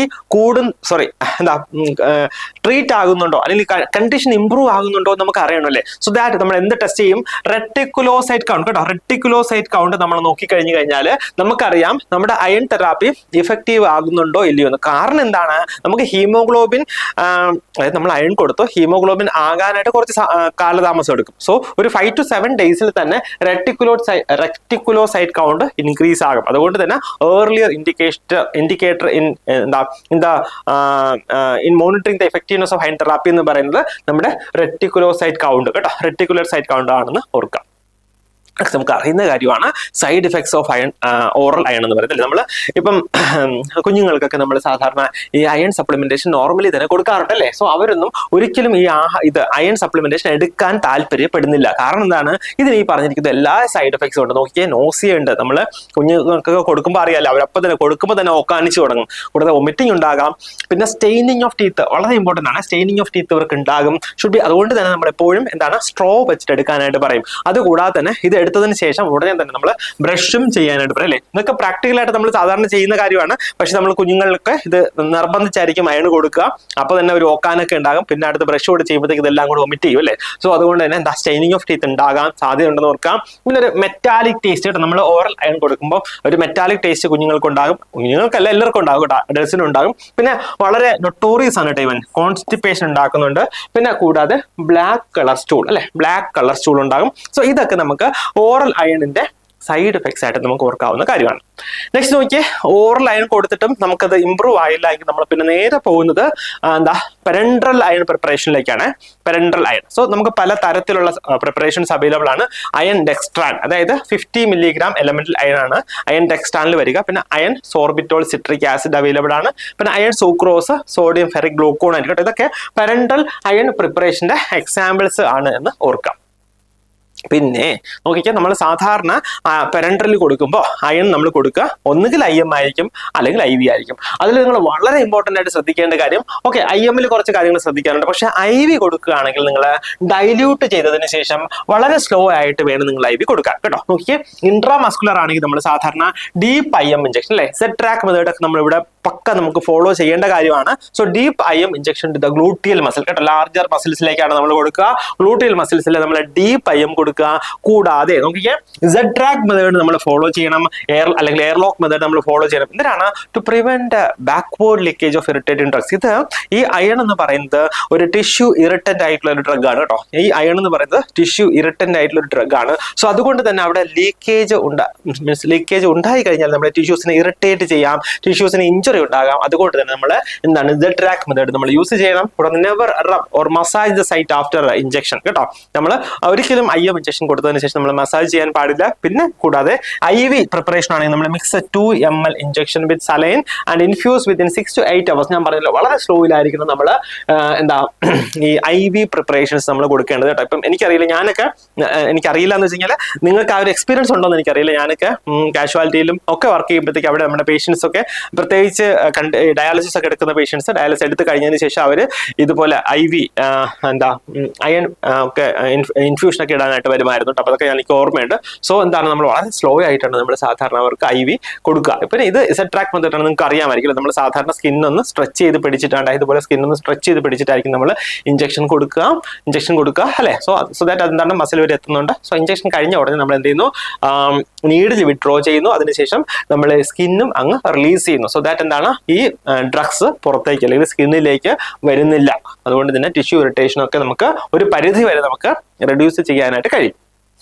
അപ്പം നമ്മൾ പെരൻട്രൽ അയൺ തെറാപ്പിയും കഴിഞ്ഞു. ഇനി നോക്കിയാൽ എസ്റ്റിമേഷൻ ഓഫ് അയൺ റിക്വയർമെന്റ്. നമുക്ക് അറിയണമല്ലോ, നമ്മൾ ഈ അയണൊക്കെ കൊടുക്കുന്നുണ്ട് അല്ലേ, പക്ഷെ നമുക്ക് അറിയണമല്ലോ എത്ര അയൺ നമ്മൾ കൊടുക്കണം എന്ന് നമുക്ക് അറിയണം അല്ലേ. സോ നോക്കിയേ, റിക്വയർഡ് അയൺ, ഇതിന്റെ ഫോർമുല ഉണ്ട്. Required iron is equal to 4.4 into body weight, അതായത് body weight in kilogram into haemoglobin deficit കേട്ടോ. Haemoglobin deficit gram per deciliter കേട്ടോ. ഇതാണ് നമ്മുടെ റിക്വയർഡ് അയണിന്റെ ഫോർമുല വരുന്നത്. ജസ്റ്റ് ഒന്ന് ഓർത്തിരുന്നാൽ മതി, ചോദിക്കാൻ സാധ്യത കുറവാണ്. ഇവിടുത്തെ കോൺസ്റ്റന്റ് നോക്കിയാൽ 4.4 into body wait into haemoglobin deficit. അപ്പൊ നമ്മൾ ഇവിടെ ഹീമോഗ്ലോബിൻ ഡെഫിസിറ്റ് നമ്മൾ എങ്ങനെ കണ്ടുപിടിക്കാം? അതായത് ഹീമോഗ്ലോബിൻ ഡെഫിസിറ്റ് എന്ന് പറഞ്ഞാൽ നമ്മൾ ഇവിടെ എടുക്കുന്ന വാല്യൂ, ഒരു ആവറേജ് വാല്യൂ നമ്മളൊരു 15 കേട്ടോ, 15 milligram per deciliter കേട്ടോ. 15 milligram per deciliter നമ്മളൊരു ആവറേജ് വാല്യൂ ആയിട്ട് എടുക്കുന്നുണ്ട്. അതിൽ നിന്ന് നമ്മൾ പേഷ്യന്റിന്റെ വാല്യൂ മൈനസ് ചെയ്യുന്നുണ്ട് കേട്ടോ. മേ ബി ലൈക്ക് പേഷ്യന്റ് 8 ആണ് എങ്കിൽ ഇവിടുത്തെ ഹീമോഗ്ലോബിൻ ഡെഫിസിറ്റ് എന്ന് പറഞ്ഞാൽ 7 milligram per deciliter ആണ് കേട്ടോ. 7 milligram per deciliter ആണ്. സോ ദാറ്റ് ഈ 7 നമ്മൾ പേഷ്യന്റ് ബോഡി വെയിറ്റ് കൊണ്ട് മൾട്ടിപ്ലൈ ചെയ്യുന്നുണ്ട്, പിന്നെ അത് 4.4 കൊണ്ട് മൾട്ടിപ്ലൈ ചെയ്യുന്നുണ്ട്. സോ ദാറ്റ് നമുക്ക് എന്താ കിട്ടുന്നുണ്ട്, എത്ര അയൺ റിക്വയർമെന്റ് ആണ് പേഷ്യന്റ് ഉള്ളത് എന്ന് നമുക്ക് കിട്ടുന്നുണ്ട്. പിന്നെ കൂടാതെ ഹീമോഗ്ലോബിൻ ലെസ് ദാൻ 8 gram% ആണെങ്കിൽ സാധാരണ എന്താണ്, ബ്ലഡ് ട്രാൻസ്ഫ്യൂഷൻ തന്നെ നമുക്ക് കൊടുക്കേണ്ടി വരും. അല്ലാതെ സപ്ലിമെന്റേഷൻ കൊടുത്തിട്ട് വലിയ കാര്യം ഉണ്ടാവില്ല. എപ്പോഴാണ് ഹീമോഗ്ലോബിൻ ലെസ് ദാൻ 6 gram% ആണ് എങ്കിൽ. കൂടാതെ ഒരു ഗാൻസോണി ഫോർമുല ഉണ്ട് കേട്ടോ. ഗാൻസോണി ഫോർമുലയും ഇൻഡെക്സ് ഒക്കെ നമ്മൾ നേരത്തെ മെൻഡർ ഇൻഡെക്സ് ഒക്കെ പഠിച്ചല്ലോ. അത് പറയാനുള്ള കാരണം ഇതുപോലെയുള്ള ക്വസ്റ്റ്യൻസ് ഒക്കെ നമ്മുടെ എക്സാംസിന് ചോദിച്ചു കണ്ടിട്ടുണ്ട്. പ്രത്യേകിച്ച് നമ്മുടെ OBയിൽ 1-2 ഫോർമുലാസ് ഒക്കെ വരുന്നുണ്ട്. ഫീറ്റൽ ഏജ് ഒക്കെ ഡിറ്റർമിൻ ചെയ്യുന്ന ഫോർമുല, ജോൺസൺ ഫോർമുല എന്നൊക്കെ പറഞ്ഞിട്ട് കുറെ സംഗതികളൊക്കെ വരുന്നുണ്ട്. അതൊക്കെ പല പ്രാവശ്യം ചോദിച്ചിട്ടുണ്ട്. അപ്പൊ അതുകൊണ്ട് തന്നെ ഇതിന്റെ എക്സ്പാൻഷൻ ഒന്നും ചോദിച്ചില്ലെങ്കിലും ഫോർമുല തന്നിട്ട് ഇത് എന്തിനു വേണ്ടി നമ്മൾ യൂസ് ചെയ്യുന്നതെന്നൊക്കെ വേണമെങ്കിൽ ചോദിക്കാം. അതുകൊണ്ടാണ് ഞാൻ ഇതൊക്കെ ഇൻക്ലൂഡ് ചെയ്യുന്നത് കേട്ടോ. അപ്പൊ നോക്കിയേ, ഗാൻസോണി ഫോർമുലയും നമ്മൾ അയൺ ഡോസ് കേട്ടോ, അയൺ ഡോസ് കാൽക്കുലേറ്റ് ചെയ്യാനായിട്ട് യൂസ് ചെയ്യുന്ന ഫോർമുലയാണ് നോക്കിയേ ഗാൻസോണി ഫോർമുല എന്ന് പറയുക. ഫോർമുല എന്ന് പറഞ്ഞാൽ ഇതിങ്ങനെയാണ്, ആക്ച്വൽ ബോഡി വെയിറ്റ് ഇൻറ്റു നമ്മുടെ എത്ര ഡെഫിസിറ്റ്, അതായത് ഹീമോഗ്ലോബിൻ ഡെഫിസിറ്റ്, അതായത് 15 മൈനസ് ആക്ച്വൽ ഹീമോഗ്ലോബിൻ ഇൻറ്റു നമ്മൾ നേരത്തെ അവിടെ 4.4 ആയിരുന്നു, ഇവിടെ നോക്കിക്കേ ഇൻറ്റു 2.4. അതായത് ഈ ഡെഫിസിറ്റ് ഉണ്ടല്ലോ, എത്രയാണ് ഡെഫിസിറ്റ് വരിക, that should be multiplied by 2.4 plus iron stores. അപ്പൊ നോക്കിയാൽ അയൺ സ്റ്റോർ ആണ് നമുക്ക് ഇവിടെ വേറെ അറിയേണ്ടത്. അയൺ സ്റ്റോർ എന്ന് പറഞ്ഞാൽ additional iron needed to replenish the iron reserve. അതായത് നമ്മുടെ ബോഡിക്കൊക്കെ അയൺ റിസർവ് ഉണ്ടാകും. സോ ആ അയൺ റിസർവ് റിപ്ലനിഷ് ചെയ്യാനായിട്ട് നമുക്ക് അഡീഷണൽ ആയിട്ട് എത്ര അയൺ വേണം കേട്ടോ, അതിനാണ് നമ്മൾ അയൺ സ്റ്റോർ എന്ന് പറയുക. സോ യൂഷ്വലി ഈ അയൺ സ്റ്റോർ എന്ന് പറയുന്നത് 500 മില്ലിഗ്രാം ആയിട്ടാണ് നമ്മൾ എടുക്കുക. അപ്പൊ നോക്കിയേ, ഇവിടെ ആക്ച്വൽ ബോഡി വെയിറ്റ്, സപ്പോസ് പേഷ്യന്റെ ബോഡി വെയിറ്റ് 60 ആണ് എങ്കിൽ 60 ഗുണം കേട്ടോ, 60 ഗുണം ഹീമോഗ്ലോബിൻ ഡെഫിസിറ്റ്, ഇവിടെ ഒരു 10 ആണ് ഹീമോഗ്ലോബിൻ വരുന്നെങ്കിൽ ഡെഫിസിറ്റ് എത്രയാണ്, 5 ആണ് അല്ലെ. സോ 5 മൾട്ടിപ്ലൈഡ് ബൈ 2.4 പ്ലസ് ഈ 500, അതായത് ഈ 500 അയൺ സ്റ്റോർ കൂടെ ഇവിടെ വരണം. സോ അതാണ് എന്താ എത്ര അയണിന്റെ ഡോസേജ് നമ്മൾ ഡിറ്റർമിൻ ചെയ്യുന്നത് ഗാൻസോണി ഫോർമുല അനുസരിച്ച് കേട്ടോ. അപ്പൊ ഗാൻസോണി ഫോർമുല പേര് ഓർത്തിരുന്നാൽ മതി കേട്ടോ, അതിനപ്പുറം ചോദിക്കാൻ സാധ്യത വളരെ കുറവാണ്. എന്ന് വെച്ച് ചോദിക്കാൻ സാധ്യതയില്ല എന്ന് ഞാൻ പറയില്ല കേട്ടോ, കാരണം നമ്മുടെ ക്വസ്റ്റ്യൻ ഒക്കെ ഇടുന്ന ആൾക്കാർ ഏതറ്റം വരെയും പോകാൻ സാധ്യത ഉള്ളവരാണ് കേട്ടോ. നെക്സ്റ്റ് നോക്കിയേ, നെക്സ്റ്റ് നമ്മൾ കാണുന്നത് മെഗാലോബ്ലാസ്റ്റിക് അനീമിയ കേട്ടോ. നെക്സ്റ്റ് കാണുന്നത് മെഗാലോബ്ലാസ്റ്റിക് അനീമിയ. അപ്പൊ നമ്മുടെ അയൺ ഡെഫിഷ്യൻസി അനീമിയ നമ്മൾ കണ്ടു അല്ലെ. അപ്പം എനിക്ക് തോന്നുന്നു ഏകദേശം എല്ലാ പോയിന്റ്സും നമ്മൾ കുറച്ച് ഡെപ്തിൽ തന്നെ കവർ ചെയ്തിട്ടുണ്ട്. നമ്മൾ ഈ ഡെപ്തിൽ കവർ ചെയ്യുന്നതിന് 1-2 കാരണങ്ങളുണ്ട് കേട്ടോ. ഒന്ന്, നമുക്ക് എവിടെ നിന്ന് ചോദിച്ചാലും ആൻസർ ചെയ്യാനായിട്ട് കഴിയണം, ഒന്നാമത്തെ കാര്യം. രണ്ടാമത്തെ കാര്യം, നമ്മൾ ഇങ്ങനെ പഠിച്ചു കഴിഞ്ഞാൽ നമുക്ക് ഒരു വല്ലാത്ത കോൺഫിഡൻസ് ഉണ്ടാകും കേട്ടോ. അതായത് ഞാൻ എല്ലാം പഠിച്ചു കഴിഞ്ഞു, പിന്നെ ഈ പഠനത്തോടൊപ്പം ഞാൻ പറഞ്ഞല്ലോ റിവിഷനും ക്വസ്റ്റ്യൻ ഡിസ്കഷനും കൂടെ മതി നിങ്ങൾക്ക് നല്ല റാങ്ക് മേടിക്കാനായിട്ട്. സോ നമ്മൾ അറിയാതെ തന്നെ ഒരു കോൺഫിഡൻസ് ലെവൽ നമുക്ക് ബൂസ്റ്റപ്പ് ആവും കേട്ടോ. സോ അതിനാണ് നമ്മൾ ഇത്രയും ഡീറ്റെയിൽ ആയിട്ട് പഠിക്കുക. സോ നമ്മൾ ചെയ്യേണ്ടത് നമ്മൾ മാക്സിമം തന്നെ ചെയ്യും. ഞാൻ എപ്പോഴും പറയുന്ന പോലെ നിങ്ങളുടെ ഭാഗത്തുനിന്നും കൂടി ഇതുപോലെയുള്ള ഒരു ആത്മാർത്ഥ, നന്നായിട്ട് പഠിക്കുക, റിവൈസ് ചെയ്യുക, ക്വസ്റ്റ്യൻസ് ഒക്കെ വർക്കൗട്ട് ചെയ്യുക കേട്ടോ. ആ രീതിയിൽ നിങ്ങളൊക്കെ വർക്ക് ചെയ്യുക. Okay, megaloblastic anaemia. മെഗാലോബ്ലാസ്റ്റിക് എന്ന് പറഞ്ഞാൽ ഞാൻ നേരത്തെ പറഞ്ഞു അല്ലെ, മെഗാ മീൻസ് ലാർജ് അല്ലെ, അതായത് നമ്മുടെ RBCയുടെ സെൽ സൈസ് കൂടി വരുന്നതിനാണ് നമ്മൾ മെഗാലോബ്ലാസ്റ്റിക് അനീമിയ എന്ന് പറയുക. ഇത് 2 തരത്തിലാണ് ഇവിടെ വരിക. നോക്കിക്കോ, ഒന്ന് ഫോളേറ്റ് ഡെഫിഷ്യൻസി അനീമിയയും പിന്നെ പെർനീഷ്യസ് അനീമിയ കേട്ടോ. ഇത് രണ്ടുമാണ് നമ്മുടെ എന്താണ് മെഗാലോബ്ലാസ്റ്റിക് അനീമിയയിൽ വരിക. നോക്കിക്കേ, ഫോളേറ്റ് ഡെഫിഷ്യൻസി അനീമിയയും പിന്നെ പെർനീഷ്യസ് അനീമിയയും. So anaemia due to dietary deficiency of എന്താണ് ഫോളിക് ആസിഡ്. എന്താണ് ഫോളിക് ആസിഡിന്റെ വേറൊരു പേര് എന്താണ്? വൈറ്റമിൻ, പറയൂ, വൈറ്റമിൻ B9 അല്ലെ, വൈറ്റമിൻ B9. എങ്ങനെ ഓർത്തിരിക്കും? ഫോളിക് ആസിഡ് നമ്മൾ സാധാരണ കൊടുക്കുക എപ്പോഴാണ്? സപ്ലിമെന്റേഷൻ കൊടുക്കുക പ്രഗ്നൻസിയിലാണ് അല്ലെ. സോ നോർമൽ പ്രഗ്നൻസി എന്ന് പറയുന്നത് ഏകദേശം 9 മന്ത് ഡ്യൂറേഷൻ ആണ് അല്ലെ. സോ ഇനി മറക്കത്തില്ലല്ലോ, 9 മന്ത് ഡ്യൂറേഷൻ ആണ്. സോ വൈറ്റമിൻ B9 ആണ് നമ്മൾ ഫോളിക് ആസിഡ് എന്ന് പറയുക കേട്ടോ. അപ്പം ഫോളിക് ആസിഡ്, വൈറ്റമിൻ B12 ഒക്കെ ഡെഫിഷ്യൻസി കാരണം ഉണ്ടാകുന്ന അനീമിയാണ് നമ്മൾ മെഗാലോബ്ലാസ്റ്റിക് അനീമിയ എന്ന് പറയുക. ഇതൊരു നോക്കിയേ, മാക്രോസൈറ്റിക് നോർമോക്രോമിക് അനീമിയാണ് കേട്ടോ. ഇത് എന്താണ്? ഒരു മാക്രോസൈറ്റിക് എന്ന് വെച്ചാൽ സെല്ലിന്റെ സൈസ് കൂടിയിട്ട് പിന്നെ കളർ സെയിം ആയിട്ട് വരുന്ന നോർമോക്രോമിക് അനീമിയാണ് മെഗാലോബ്ലാസ്റ്റിക് അനീമിയ എന്ന് പറയുന്നത്. അപ്പോൾ ഞാൻ പറഞ്ഞു ഈ മെഗാലോബ്ലാസ്റ്റിക് അനീമിയയിൽ വരുന്നതാണ് വൈറ്റമിൻ B12 ഡെഫിഷ്യൻസിയും പിന്നെ ഫോളിക് ആസിഡ് ഡെഫിഷ്യൻസി അനീമിയ അല്ലേ. സോ നിങ്ങൾ ഓർക്കുന്നുണ്ടാവും, ഈ വൈറ്റമിൻ B12ഉം ഫോളിക് ആസിഡ് ഡെഫിഷ്യൻസി ഒക്കെ ഉണ്ടാകുമ്പോൾ എങ്ങനെയാണ് അത് മെഗാലോബ്ലാസ്റ്റിക് അനീമിയ അല്ലെങ്കിൽ സെല്ലിന്റെ സൈസ് കൂടി വരിക അല്ലെ. നോക്കാം നമുക്ക്. വൈറ്റമിൻ B12ഉം കൂടാതെ ഫോളിക് ആസിഡും എന്തിനാവശ്യമാണ്? Necessary for DNA synthesis and cell division. നമ്മുടെ RBCസിന്റെ DNA സിന്തസിസിനും കൂടാതെ സെൽ ഡിവിഷനും ഒക്കെ വളരെ അത്യാവശ്യമുള്ള വൈറ്റമിൻസ് ആണ് B12, ഫോളിക് ആസിഡ് എന്ന് പറയുന്നത്. So suppose in the absence of vitamin B12 and folic acid കേട്ടോ, വൈറ്റമിൻ B12ഉം ഫോളിക് ആസിഡും നമുക്ക് ഇല്ല എങ്കിൽ എന്താ സംഭവിക്കുക? Cells are unable to divide. സെൽസിന് പ്രോപ്പറായിട്ട് ഡിവൈഡ് ചെയ്യാൻ കഴിയുന്നില്ല. അതുകൊണ്ട് തന്നെ അവിടെ സെല്ലിന്റെ സൈസ് ഇൻക്രീസ് ആകുന്നുണ്ട് കേട്ടോ. സെല്ലിന്റെ സൈസ് ഇൻക്രീസ് ആകുന്നുണ്ട്. സോ അതുകൊണ്ടാണ് നമ്മൾ അതിനെ പറയുക it is called as megaloblastic anaemia. അതുകൊണ്ടാണ് നമ്മൾ അതിനെ മെഗാലോബ്ലാസ്റ്റിക് അനീമിയ എന്ന് പറയുക. എന്ന് വെച്ചാൽ എന്താണ്? ലാർജ് RBC ആണ് അവിടെ വരിക. സോ ഇതൊരു മാക്രോസൈറ്റിക് RBCs ആണ് കാണുക ഈസിലി. സോ ഈ മാക്രോസൈറ്റിക് RBCs എന്താണ്? Easily destroyed because they have fragile cell membrane കേട്ടോ. ഈ മാക്രോസൈറ്റിക് RBCs പെട്ടെന്ന് ഡിസ്ട്രോയ് ആയി പോകുന്നുണ്ട്. കാരണം എന്താണ്? അവരുടെ സെൽ മെംബ്രെയിൻസ് ഫ്രജൈൽ ആണ് കേട്ടോ. സെൽ മെംബ്രെയിൻസ് ഫ്രജൈൽ ആയതുകൊണ്ട് തന്നെ ഈ RBCs പെട്ടെന്ന് ഡിസ്ട്രോയ് ആയി പോവുകയും പേഷ്യന്റ് അനീമിയയിലേക്ക് പോവുകയും ചെയ്യുന്നുണ്ട് ഈ കേസിൽ കേട്ടോ. അതുകൊണ്ടാണ് ഇത് ഇവിടെ മെഗാലോബ്ലാസ്റ്റിക് അനീമിയ ഉണ്ടാകാനുള്ള കാരണം എന്ന് പറയുന്നത് കേട്ടോ. മെഗാലോബ്ലാസ്റ്റിക് അനീമിയ ഉണ്ടാകാനുള്ള കാരണം ഇതാണ്.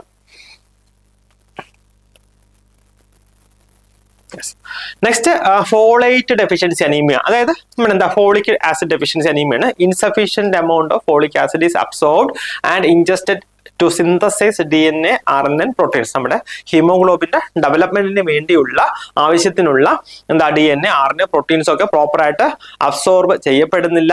എന്തുകൊണ്ട്? ഈ ഫോളിക് ആസിഡ് ഇൻസഫിഷ്യന്റ് ആണെങ്കിൽ. അതുകൊണ്ടാണ് ഇവിടെ ഈ ഒരു ഫോളേറ്റ് ഡെഫിഷ്യൻസി അനീമിയ ഒക്കെ ഉണ്ടാകാനുള്ള കാരണം. അല്ലെങ്കിൽ നമ്മുടെ മെഗാലോബ്ലാസ്റ്റിക് അനീമിയയുടെ പാർട്ടാണ് എന്താണ് ഈ ഫോളേറ്റ് ഡെഫിഷ്യൻസി അനീമിയ എന്ന് പറയുന്നത്. ഇനി നമ്മൾ ഫോളേറ്റ് ഡെഫിഷ്യൻസി അനീമിയയും വൈറ്റമിൻ B12 ഡെഫിഷ്യൻസി അനീമിയ അല്ലെ, അതിനെ കുറിച്ച് നമ്മൾ സെപ്പറേറ്റ് ആയിട്ട് കാണുകയാണ്. അപ്പൊ ഇതുവരെ നമ്മൾ കണ്ടത് സെപ്പറേറ്റ് ആയിട്ടല്ല, അതായത് മെഗാലോബ്ലാസ്റ്റിക് അനീമിയ കോമൺ ആയിട്ടാണ് പറയുന്നത്. നമ്മൾ സെപ്പറേറ്റ് ആയിട്ട് പറയാൻ പോവാണ്. ഫോളേറ്റ് ഡെഫിഷ്യൻസി അനീമിയയിൽ എന്താ സംഭവിക്കുക? Insufficient amount of folic acid അല്ലെ, insufficient amount of folic acid is absorb കേട്ടോ.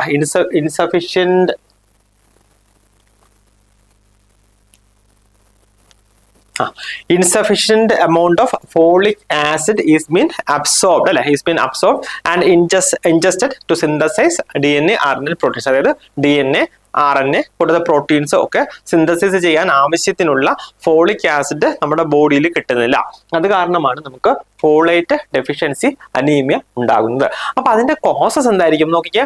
ഒന്ന് ആൽക്കഹോളിസം, അതായത് പ്രത്യേകിച്ച് അക്യൂട്ട് അല്ല, ക്രോണിക് ആയിട്ട് ആൽക്കഹോളിസം ഒക്കെ ഉള്ള പേഷ്യൻസിനാണെങ്കിൽ ഇവർക്ക് GI നിന്ന് അല്ലെങ്കിൽ GI ട്രാക്റ്റിൽ നിന്ന് പ്രോപ്പറായിട്ട് ഫോളിക് ആസിഡിന്റെ അബ്സോർപ്ഷൻ നടക്കുന്നില്ല കേട്ടോ. അതൊന്ന്. രണ്ട്, മാൽ അബ്സോർപ്ഷൻ സിൻഡ്രോം ഒക്കെ ഉള്ളവർക്ക് ഒന്നിന്റെയും ഫോളിക് ആസിഡിന്റെ അല്ല ഒരു വൈറ്റമിൻസിന്റെയും അബ്സോർപ്ഷൻ പ്രോപ്പർ ആയിട്ട് നടക്കത്തില്ല. അത് കാരണം അവർക്ക് ഫോളേറ്റ് ഡെഫിഷ്യൻസി അനീമിയ ഉണ്ടാകാം. പിന്നെ പ്രഗ്നൻസി കേട്ടോ, പ്രഗ്നൻസിയിൽ എന്താ സംഭവിക്കുന്നത് വെച്ചാൽ അവിടെ ഈ പറഞ്ഞ പോലെ ഫോളിക് ആസിഡിന്റെ ആവശ്യം കൂടുതലായിട്ട് വരുന്നുണ്ട്. അതിനനുസരിച്ചുള്ള സപ്ലിമെന്റേഷനും കാര്യങ്ങളൊന്നും കിട്ടുന്നില്ല എങ്കിൽ അവിടെയും ഫോളേറ്റ് ഡെഫിഷ്യൻസി അനീമിയ ഉണ്ടാകാം. പിന്നെ ലാക്ടേഷൻ, ഡയാലിസിസിലും ഒക്കെ ഈ ഫോളേറ്റ് ഡെഫിഷ്യൻസി അനീമിയ ഉണ്ടാകാനുള്ള സാധ്യത കൂടുതലാണെന്ന് ഓർക്കുക. നെക്സ്റ്റ് ക്ലിനിക്കൽ ഫീച്ചേഴ്സ് നമ്മൾ നേരത്തെ പറഞ്ഞതുപോലെ തന്നെ വീക്ക്നെസ് ഉണ്ടാകാം, പെയിൽ സ്കിന്ന്, ഡിസ്പെപ്സിയ, ഡിസ്നിയ. പിന്നെ ഇവിടെ ഓർക്കേണ്ട കാര്യം ബീഫി റെഡ് ടങ് കേട്ടോ, ബീഫി റെഡ് ടങ് ഉണ്ടാകുന്നുണ്ട്. കാരണം ഞാൻ നേരത്തെ പറഞ്ഞല്ലോ, നമ്മുടെ ടങ്ങില് പാപ്പില് പ്രോപ്പറായിട്ട് റീജനറേറ്റ് ചെയ്ത് വരുന്നില്ല.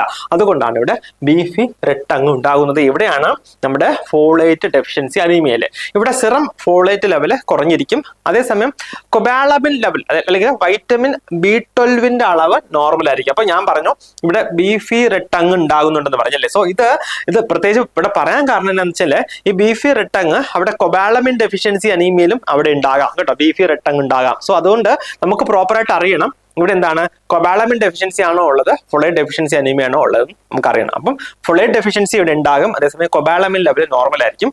കൂടാതെ HB ഹീമോഗ്ലോബിനും ഹെമറ്റോക്രിറ്റും ഒക്കെ എന്താണ് ഡിക്രീസ്ഡ് ആയിട്ടായിരിക്കും വരിക. അപ്പം ട്രീറ്റ്മെന്റ് എന്താണ് സംഗതി? നമുക്ക് ഫോളിക് ആസിഡ് റിച്ച് ഡയറ്റ് നമ്മൾ കൊടുക്കുക അല്ലെ പേഷ്യന്റിനെ. നോക്കിക്കേ, അതായത് ഗ്രീൻ ലീഫി വെജിറ്റബിൾസ് ഒക്കെ കൊടുക്കുക.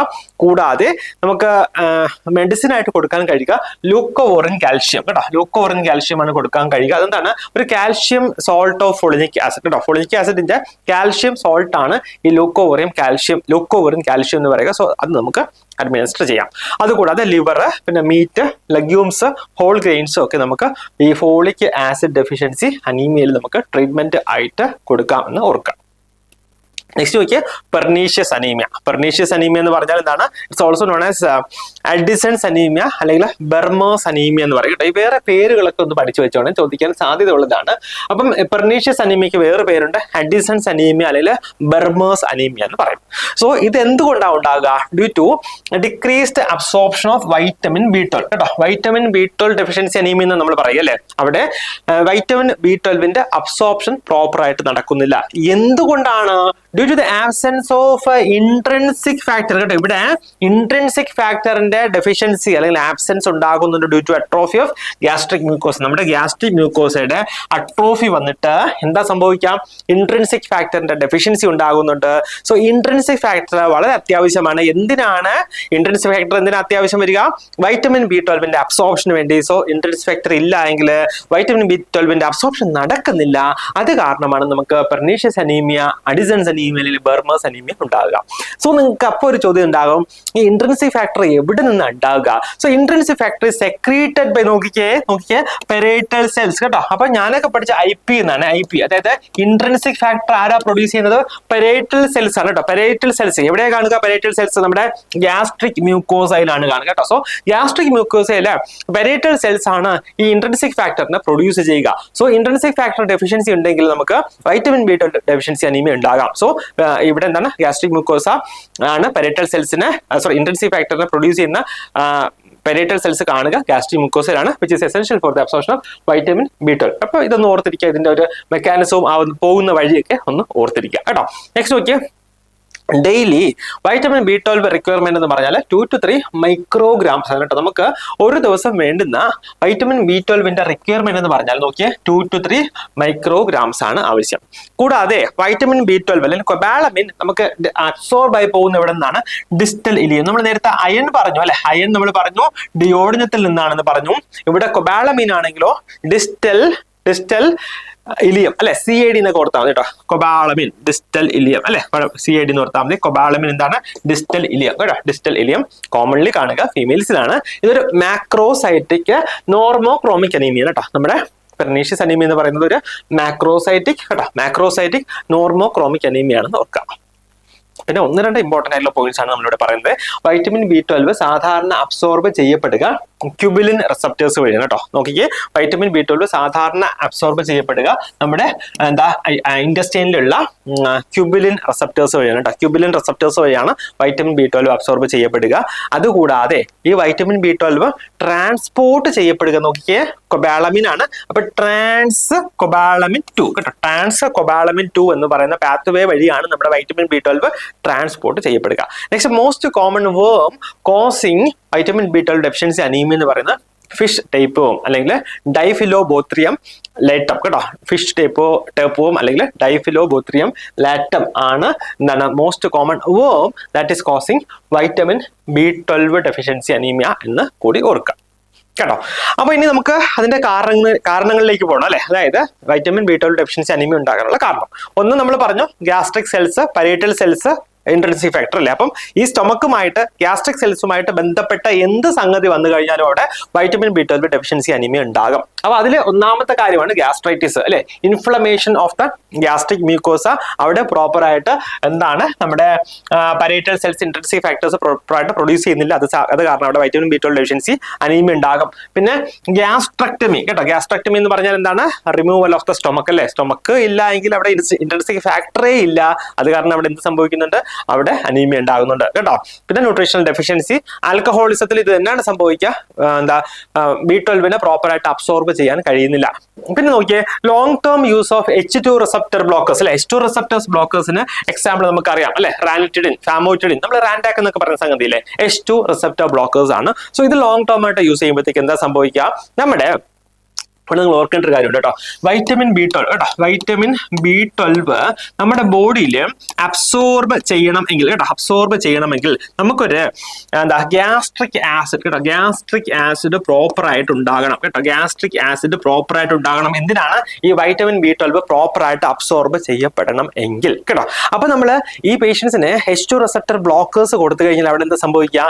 അവിടെ നമ്മുടെ ഹിസ്റ്റാമിൻ 2 ടൈപ്പിന്റെ റിസപ്റ്റേഴ്സിനെ അത് ബ്ലോക്ക് ചെയ്യുകയാണ് ചെയ്യുക. സോ അവിടെ ആസിഡ്, ഗ്യാസ്ട്രിക് ആസിഡിന്റെ പ്രൊഡക്ഷൻ കുറയ്ക്കുന്നു. സോ ഗ്യാസ്ട്രിക് ആസിഡിന്റെ പ്രൊഡക്ഷൻ കുറച്ചു കഴിഞ്ഞാൽ വൈറ്റമിൻ B12 അബ്സോർപ്ഷൻ പ്രോപ്പർ ആയിട്ട് നടക്കുന്നില്ല.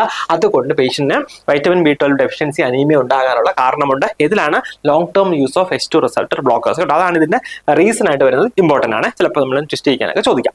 അപ്പോൾ ക്ലിനിക്കൽ മാനിഫെസ്റ്റേഷൻ നമ്മൾ പറഞ്ഞു. അവിടെ നമ്മൾ ബീഫി റെഡ് ടങ് പറഞ്ഞു. ഇതിലാണ് ഫോളേറ്റ് ഡെഫിഷ്യൻസി അനീമിയയിൽ. ഇവിടെ അത് തന്നെയാണ് സ്മൂത്ത് ബീഫി റെഡ് ടങ്. അത് കാരണം അത് തന്നെയാണ് പാപ്പിലയുടെ എന്താ റീസ്റ്റോറേഷൻ പ്രോപ്പർ ആയിട്ട് നടക്കാത്തതുകൊണ്ട്. അതുകൂടാതെ പാലർ, പിന്നെ ഫെറ്റീഗ്, വെയിറ്റ് ലോസ്, കൂടാതെ പെരസ്തീഷ്യ കേട്ടോ. പെരസ്തീഷ്യ ഓവർ ഹാൻഡ്സ് ആൻഡ് ഫുഡ്. അതായത് നിങ്ങൾ ഓർക്കേണ്ട ഒരു കാര്യമുണ്ട്, ഫോളേറ്റ് ഡെഫിഷ്യൻസി അനീമിയയിലും ഏകദേശം ഇതുപോലെയൊക്കെ തന്നെയാണ്. പക്ഷെ അവിടെ ന്യൂറോളജിക്കൽ സിംറ്റംസ് ഒന്നും ഉണ്ടായിട്ടില്ല കേട്ടോ. നോക്കണേ, ഫോളേറ്റ് ഡെഫിഷ്യൻസി അനീമിയയില് ന്യൂറോളജിക്കൽ സിംറ്റംസ് അല്ലെങ്കിൽ പെരസ്തീഷ്യ ഒന്നും ഉണ്ടായിട്ടില്ല. പക്ഷെ ഇവിടെ B12 ഡെഫിഷ്യൻസി അനീമിയയില് പെരസ്തീഷ്യ ഉണ്ടാകുന്നുണ്ട്, ഓവർ ഹാൻഡ്സ് ആൻഡ് ഫുഡ് എന്നുകൂടി ഒന്ന് ഓർത്തിരിക്കാം.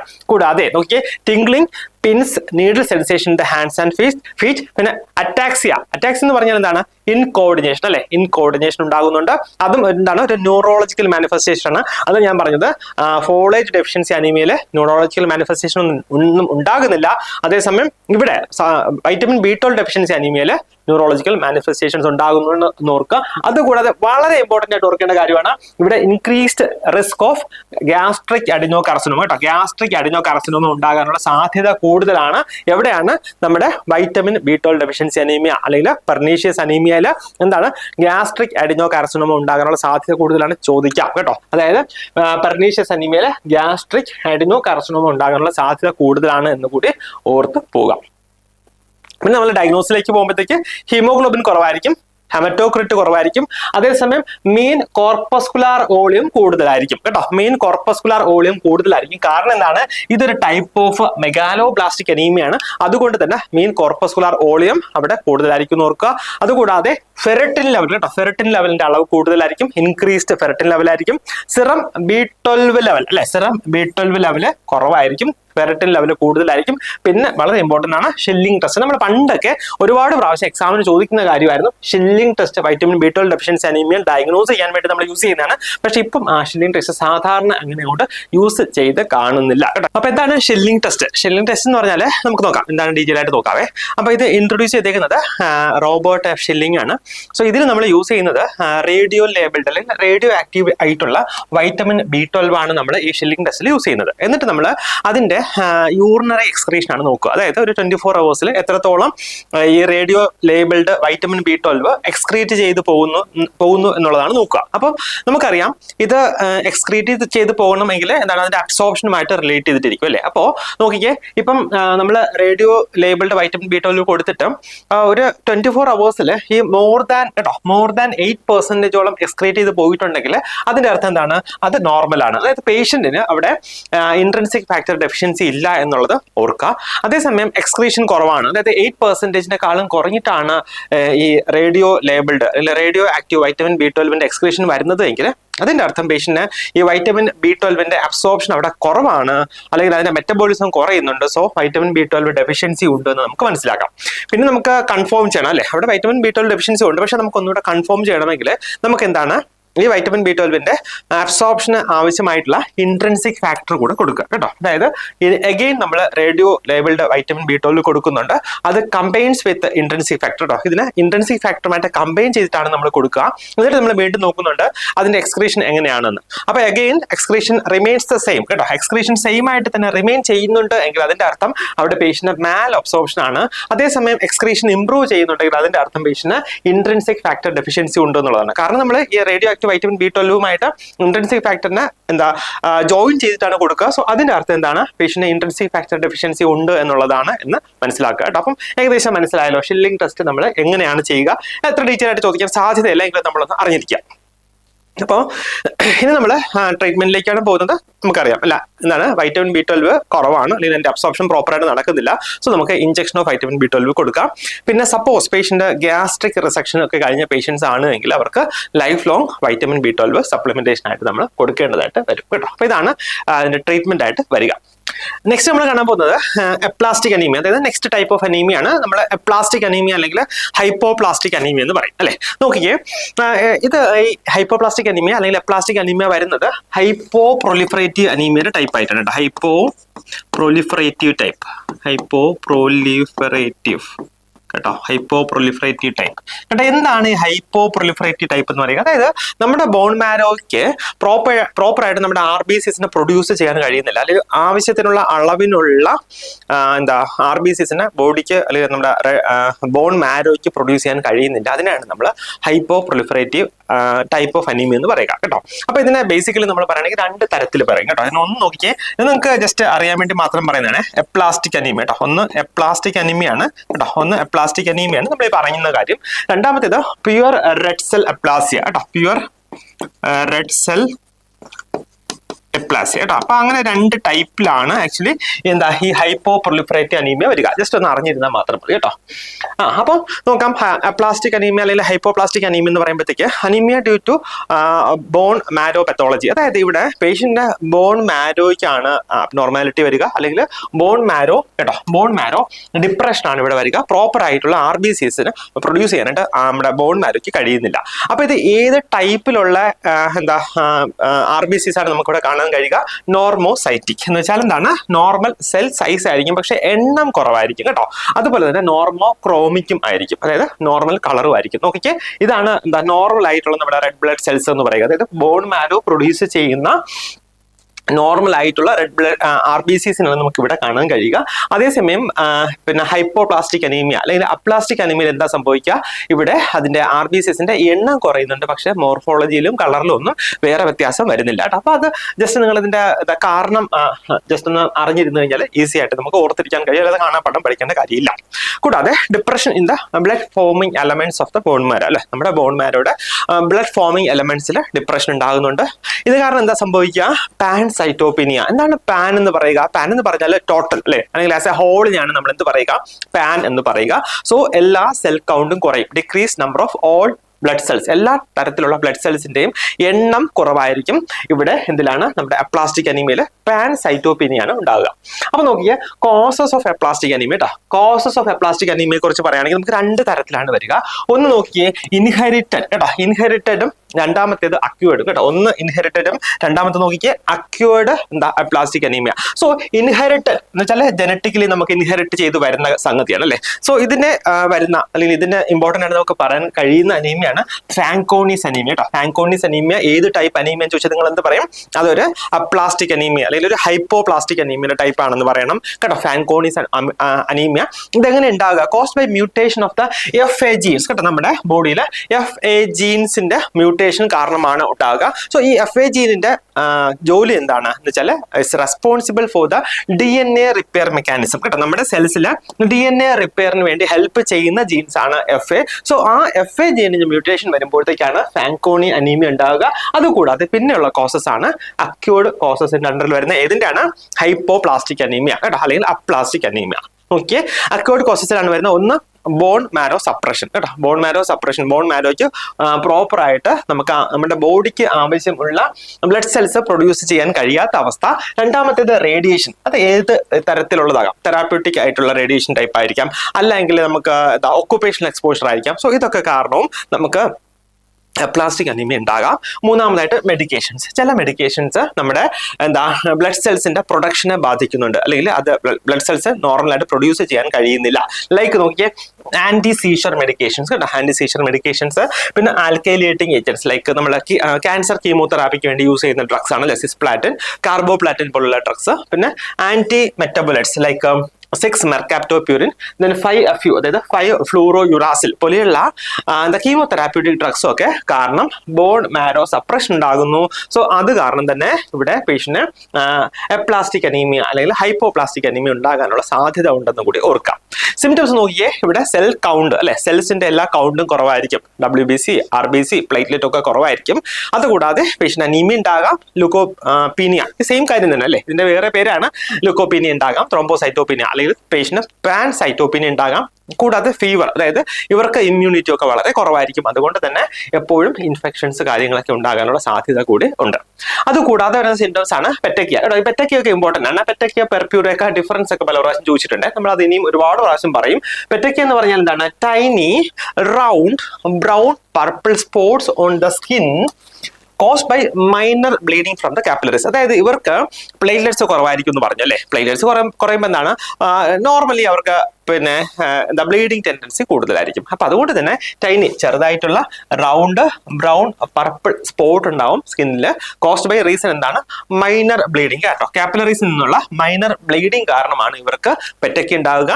സാധാരണ സൈസ് വളരെ ചെറുതായിരിക്കും, 1 to 3 mm ആയിരിക്കും പെറ്റക്കയുടെ സൈസ് വരിക. അതാണ് നമുക്ക് ഈ ഇമേജിൽ കാണുന്ന പോലെ, ഇതാണ് പെറ്റക്ക എന്ന് പറയുക. ചില നെക്സ്റ്റ് പെർപ്യൂറ. പെർപ്യൂറ എന്താണ്, rash of purple spot due to blood vessel leaking. അതായത് നമ്മുടെ പെറ്റക്കയെക്കാളും കുറച്ചുകൂടെ വലുതായിട്ടായിരിക്കും പെർപ്യൂറ വരിക, ലൈക്ക് 3 to 10 millimeter സൈസിലായിരിക്കും പെർപ്യൂറ വരിക കേട്ടോ. നോക്കിയാൽ ഇതാണ് പെറ്റക്ക, അതായത് ചെറിയ സൈസാണ്, 1 to 3 millimeter സൈസിലാണ് വരിക പെറ്റക്ക. അതേസമയം പെർപ്യൂറ ആണെങ്കിൽ നോക്കിക്കേ ഒരു 3 to 10 millimeter സൈസിലായിരിക്കും പെർപ്യൂറ വരിക. രണ്ടിന്റെയും റീസൺ എന്ന് പറഞ്ഞാൽ ഒന്ന് മൈനർ ബ്ലീഡിംഗ് ആണ്, രണ്ടാമത്തേത് കുറച്ചുകൂടെ വലുതായിട്ടുള്ള ബ്ലഡ് വെസൽ ബ്ലീഡിംഗ് ഉള്ളത് കൊണ്ടാണ് പെർപ്യൂറ വരിക. അപ്പൊ പെറ്റക്ക പെർപ്യൂറ ഓർക്കുക, പ്ലേറ്റ്ലെറ്റ് കൗണ്ട് കുറഞ്ഞിട്ടാണ് ഇത് വരിക. അപ്പൊ ഇതിന്റെ ഡയഗ്നോസിസിലേക്ക് പോവാണെങ്കിൽ ഞാൻ പറഞ്ഞല്ലോ ബോൺ മാരോ പത്തോളജിയാണ് വരിക. സോ അതുകൊണ്ട് തന്നെ ബോൺ മാരോ ആസ്പിറേഷൻ ചെയ്യുക കേട്ടോ. ബോൺ മാരോ ആസ്പിറേഷൻ ചെയ്യുക, അതാണ് നമ്മുടെ എന്താ ഡയഗ്നോസിസ് ഓഫ് ചോയ്സ് കേട്ടോ. അല്ലെങ്കിൽ ഗോൾഡ് സ്റ്റാൻഡേർഡ് ഡയഗ്നോസിസ് എന്നൊക്കെ ചോദിച്ചു കഴിഞ്ഞാൽ ബോൺ മാരോ ആസ്പിറേഷൻ ആണ്. കൂടാതെ പേഷ്യന്റ് HP ഇതെല്ലാം WBC RBC പ്ലേറ്റ്ലെറ്റ് ഒക്കെ കുറവായിരിക്കും. നോർമോസൈറ്റിക് നോർമോക്രോമിക് അനീമിയ ആയിരിക്കും പേഷ്യന്റ് വരിക. BT ബ്ലീഡിംഗ് ടൈം പേഷ്യന്റ് കൂടി നിൽക്കും. നോർമലി നമ്മൾ പറഞ്ഞു അല്ലെ 2 to 9 minutes ആയിരിക്കും. സോ അതിൽ നിന്ന് ബ്ലീഡിംഗ് ടൈം കൂടി നിൽക്കും ഈ പേഷ്യന്റിന് കേട്ടോ. അപ്പൊ ഇത്രയും കാര്യങ്ങൾ കൂടെ ഓർക്കാം. അപ്പൊ നമുക്കറിയാം ബോൺ മാരോ ഡിപ്രഷൻ ആണ് വരിക പേഷ്യന്റ്. അതുകൊണ്ട് തന്നെ നമുക്ക് ട്രീറ്റ്മെന്റ് ആയിട്ട് ബോൺ മാരോ ട്രാൻസ്പ്ലാന്റേഷൻ കൊടുക്കാം. പിന്നെ immuno suppressive therapy like cyclosporin, പിന്നെ കോർട്ടിക്കോസ്റ്റെറോയിഡ്സ് ഒക്കെ കൊടുക്കാം. പിന്നെ ബ്ലഡ് ട്രാൻസ്ഫ്യൂഷനും കൊടുക്കാം. അപ്പൊ നിങ്ങൾക്ക് തോന്നുന്നുണ്ടാവും എന്തുകൊണ്ടാണ് ഈ ഇമ്മ്യൂണോ സപ്രസീവ് തെറാപ്പി പേഷ്യന്റ് കൊടുക്കുക, ഓൾറെഡി പേഷ്യന്റ് ബ്ലഡ് കൗണ്ട് ഒക്കെ കുറവായിരിക്കും എന്ന് നിങ്ങൾക്ക് തോന്നുന്നുണ്ടാവും അല്ലെ. എന്നിട്ട് വീണ്ടും നമ്മൾ എന്തിനാണ് ഇമ്മ്യൂണോ സപ്രസീവ് തെറാപ്പി കൊടുക്കുക എന്ന് ചോദിച്ചു കഴിഞ്ഞാൽ അതിന്റെ ആൻസർ സംഗതി ഇതാണ്. ഈ ബോൺ മാരോ, അതായത് ബോൺ മാരോ ഡിപ്രഷൻ ഉണ്ടാകുന്നതിന് പല കാരണം ഉണ്ടാവും.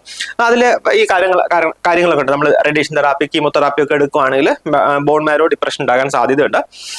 അതുകൂടാതെ തന്നെ ചില ഓട്ടോ ഇമ്മ്യൂൺ ഡിസീസ് ഉണ്ട് അല്ലെ. ആ ഓട്ടോ ഇമ്മ്യൂൺ ഡിസീസ് വരികയാണെങ്കിൽ എന്താണ് നമ്മുടെ ഓട്ടോ ആന്റിബോഡീസ് നമ്മുടെ ബോൺ മാരോയെ അഫക്ട് ചെയ്യുകയും സോ അവിടെ നിന്ന് മീൻസ് അത് കാരണമായിരിക്കും പേഷ്യന് ഈ എപ്ലാസ്റ്റിക് അനീമിയ ഉണ്ടാകുന്നത്. സോ അതുകൊണ്ടാണ് നമ്മൾ ഇവർക്ക് ഇമ്മ്യൂണോ സപ്രസീവ് തെറാപ്പി കൊടുക്കുക. പിന്നെ ബ്ലഡ് ട്രാൻസ്ഫ്യൂഷൻ മസ്റ്റ് ആണ്, കാരണം ഇവർക്ക് പാൻസൈറ്റോപീനിയ അനീമിയ ഒക്കെ ഉണ്ടാകും. അതുകൊണ്ട് നമ്മൾ എന്ത് ചെയ്യുക, ബ്ലഡ് ട്രാൻസ്ഫ്യൂഷൻ ചെയ്യുക.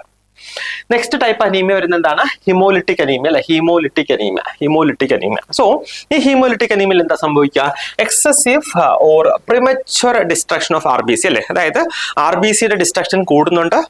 അതുകൂടാതെ പെട്ടെന്ന് അതായത് ലൈഫ് സ്പാൻ കംപ്ലീറ്റ് ആകുന്നതിന് മുന്നേ RBC ഡിസ്ട്രോയ് ആയി പോകുന്നുണ്ട്. ഇതിനാണ് നമ്മൾ എന്താ ഹീമോലൈറ്റിക്. ഹീമോ എന്ന് പറഞ്ഞാൽ എന്താണ്, ബ്ലഡ് ആണ്. ലൈറ്റിക് മീൻസ് ഡിസ്ട്രക്ഷൻ അല്ലെ. ബ്ലഡ് സെൽസിന്റെ ഡിസ്ട്രക്ഷൻ കൂടുതലായിട്ട് വരുന്നുണ്ട്, നേരത്തെ സംഭവിക്കുന്നുണ്ട്. ഇതിനാണ് നമ്മൾ എന്ത് പറയുക, ഹീമോലിറ്റിക് അനീമിയ എന്ന് പറയുക.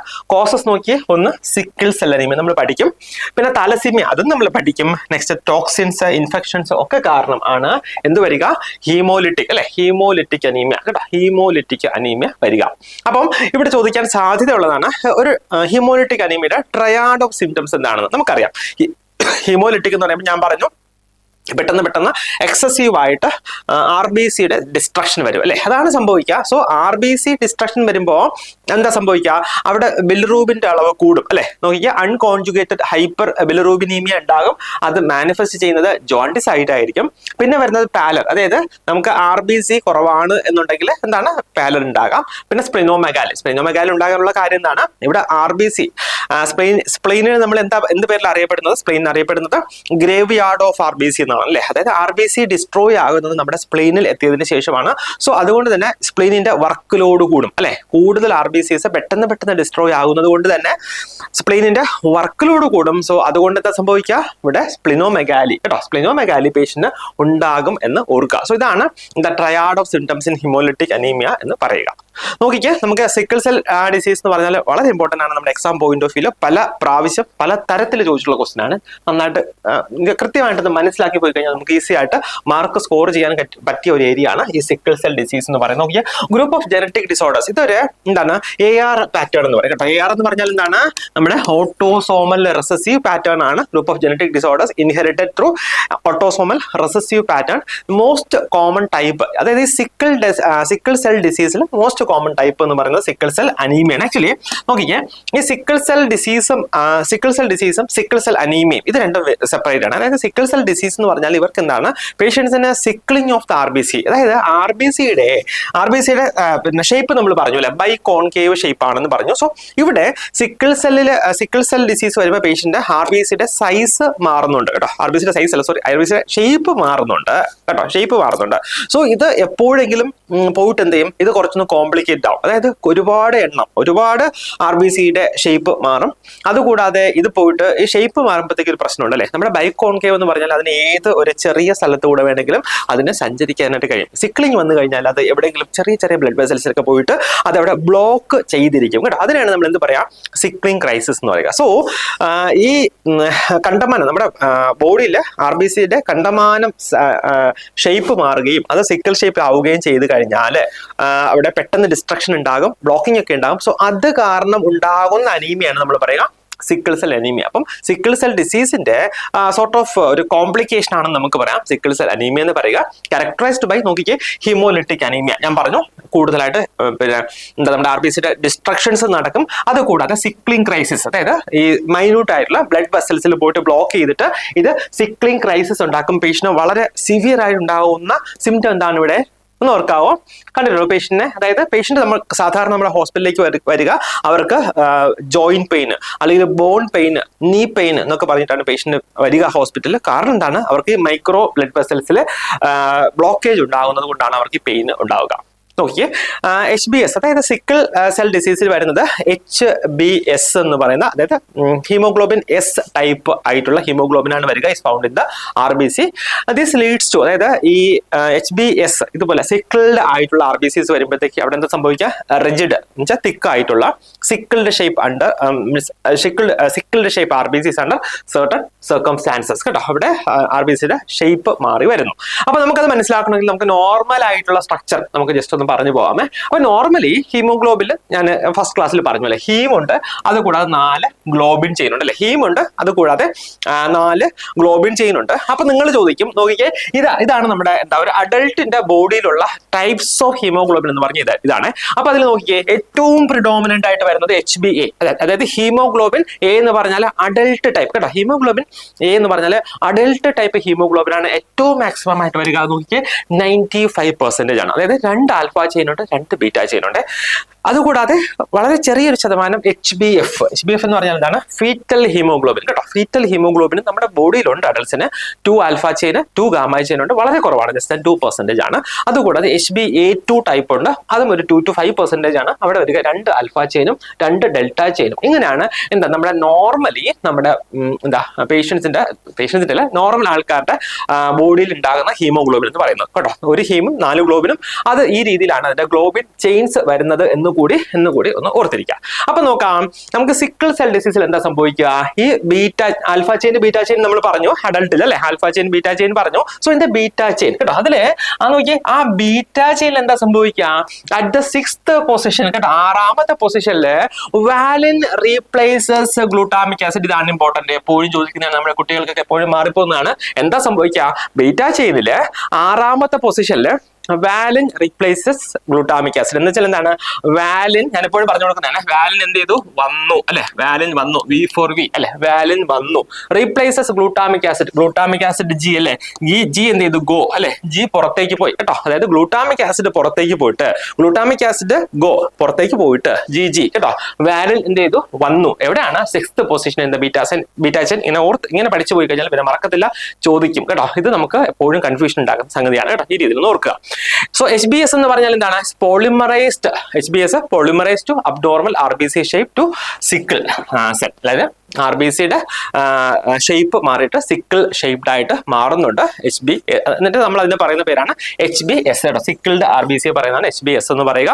So sickle cell will block blood flow അല്ലെ, ഞാൻ പറഞ്ഞല്ലോ, ചെറിയ ബ്ലഡ് വെസൽസിലൊക്കെ പോയിട്ട് ഈ സിക്കിൾ സെൽസ് പോയിട്ട് എന്ത് ചെയ്യും? അതിന്റെ ബ്ലഡ് ഫ്ലോയെ അത് ബ്ലോക്ക് ചെയ്യും. Leads to vaso occlusive crisis. കേട്ടോ, ഇതിന് നമ്മൾ പറയുന്നത് എന്താണ്? Vaso occlusive crisis. കേട്ടോ, ഇതിന് നമ്മൾ പറയുന്നതാണ് വാസോ ഒക്ലൂസീവ് ക്രൈസിസ്. കേട്ടോ, വാസോ ഒക്ലൂസീവ് ക്രൈസിസ് എന്നാണ് പറയുന്നത്. അപ്പൊ ഇതാണ് എന്താ നോർമലി നമ്മുടെയൊക്കെ ബോഡിയിൽ ഇതാ സംഭവിക്കുക. കേട്ടോ, normal blood cells by concave ഷേപ്പിലുള്ള RBCs ആണ് വരിക. ഈസി ആയിട്ട് അത് എല്ലാ ബ്ലഡ് വെസൽസിലും കൂടെ ക്രോസ് ചെയ്ത് പോകും.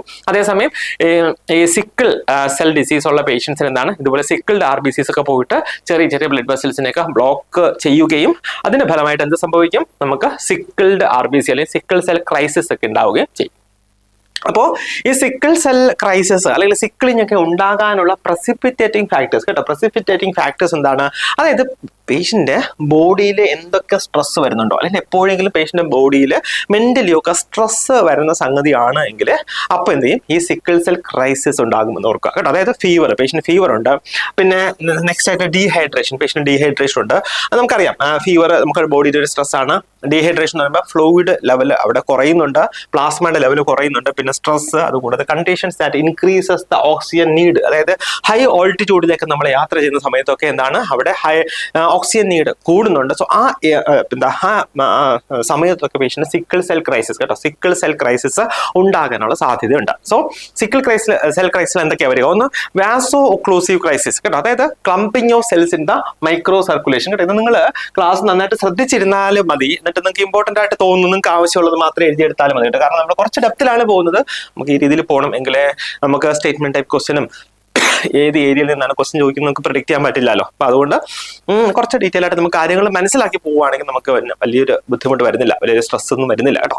അപ്പം സിക്കിൾ സെൽ ക്രൈസിൽ ഒന്ന് വരുന്നത് നോക്കിയ വാസോ ഒക്ലൂസീവ് ക്രൈസിസ്, നമുക്ക് അറിയാലേ, ക്ലംപിംഗ് ഓഫ് സെൽസിന്റെ മൈക്രോ സർക്കുലേഷൻ. അതുകൂടാതെ സ്പ്ലെനിക് സെക്വസ്ട്രേഷൻ, നമ്മൾ അതിനെ പറയുന്നത് ഓട്ടോ സ്പ്ലിനെക്ടമി എന്നൊക്കെ പറയാം, അതായത് pooling and clumping of blood in the RBC. എന്താ സംഭവിക്കുക? ഈ RBCs ഒക്കെ പോയിട്ട് എന്ത് ചെയ്യും, ഈ സ്പ്ലെയിനിൽ പോയിട്ട് അവിടെ പൂൾ ചെയ്ത് കിടക്കും, അല്ലെങ്കിൽ അവിടെ പോയിട്ട് അതിന്റെ ഓവർലോഡ് ഒത്തിരി ഉണ്ടാകും. അതിനാണ് നമ്മൾ സ്പ്ലെനിക് സെക്വസ്ട്രേഷൻ എന്ന് പറയുക. പിന്നെ ഹൈപ്പർ ഹീമോലിറ്റിക് ക്രൈസിസ് ഉണ്ടാകും, അതായത് increased rate of RBC destruction, RBC കൂടുതലായിട്ട് ഡിസ്ട്രോയ് ചെയ്ത് പോകും കേട്ടോ. അപ്പൊ ഇത് കൂടെ നോക്കുക. പിന്നെ ഈ സിക്കിൾ സെൽ ഡിസീസ് ഉള്ള പേഷ്യൻസിന് ഒരു ചെറിയൊരു അഡ്വാൻറ്റേജ് ഉണ്ട്. എന്താണെന്ന് വെച്ചാൽ patient with sickle cell disease is resistant to falciparum malaria കേട്ടോ. ഫാൽസിപാരം മലേറിയ ഉണ്ടല്ലോ, ഫാൽസിപാരം മലേറിയയിൽ നിന്ന് റെസിസ്റ്റന്റ് ആണ് ഇൻ ദ ഏർലി ചൈൽഡ്ഹുഡ്. അവർക്ക് ഏർലി ചൈൽഡ്ഹുഡിൽ ഫാൽസിപാരം മലേറിയ ഉണ്ടാവില്ല ഈ സിക്കിൾ സെൽ ഡിസീസ് ഉള്ളവർക്ക്. അതിന്റെ റീസൺ ഞാൻ പിന്നെ പറഞ്ഞുതരാം കേട്ടോ. അപ്പൊ ഇതൊന്ന് ഓർത്തിരുന്നോണേ, ഇതിന്റെ റീസൺ നമ്മൾ ലാസ്റ്റ് പറയാം കേട്ടോ. അപ്പോൾ ക്ലിനിക്കൽ ഫീച്ചേഴ്സിനെ കുറിച്ച് പറയുകയാണെങ്കിൽ ഒന്ന് പെയിൻ, ഞാൻ നേരത്തെ പറഞ്ഞല്ലോ, മൈക്രോ വാസ്കുലാർ ഒക്ലൂഷൻ ഒക്കെ ഉണ്ടായിട്ട് അവിടെ സിവിയർ പെയിൻ പേഷ്യൻ ഉണ്ടാകും.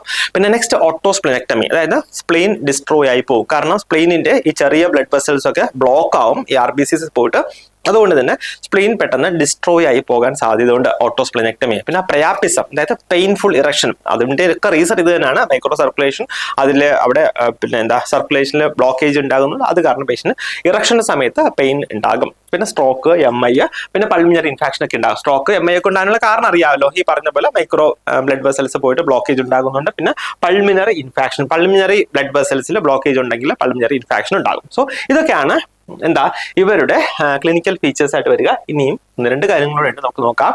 നോക്കിയേ, ഇവരുടെ എക്സ്റേ സ്കൾ എടുത്ത് നോക്കുകയാണെങ്കിൽ ചോദിക്കാൻ സാധ്യതയുള്ള നല്ലൊരു ക്വസ്റ്റ്യൻ ആണ്. ഇവരുടെ സ്കൾ എക്സ്റേ കുട്ടികളിലാണല്ലോ സാധാരണ നമുക്ക്, അതായത് ഇൻഹെറിറ്റഡ് ഡിസീസ് ആയതുകൊണ്ട് തന്നെ നമുക്ക് ആദ്യം ഡയഗ്നോസ് ചെയ്യുക കുട്ടികളിലായിരിക്കും. അപ്പം എക്സ്റേ സ്കൾ നോക്കുകയാണെങ്കിൽ നോക്കിയ ക്രൂ കട്ട് അല്ലെങ്കിൽ ഹെയർ ഓൺ എൻഡ് അപ്പിയറൻസ് കേട്ടോ, ചോദിക്കാവേ.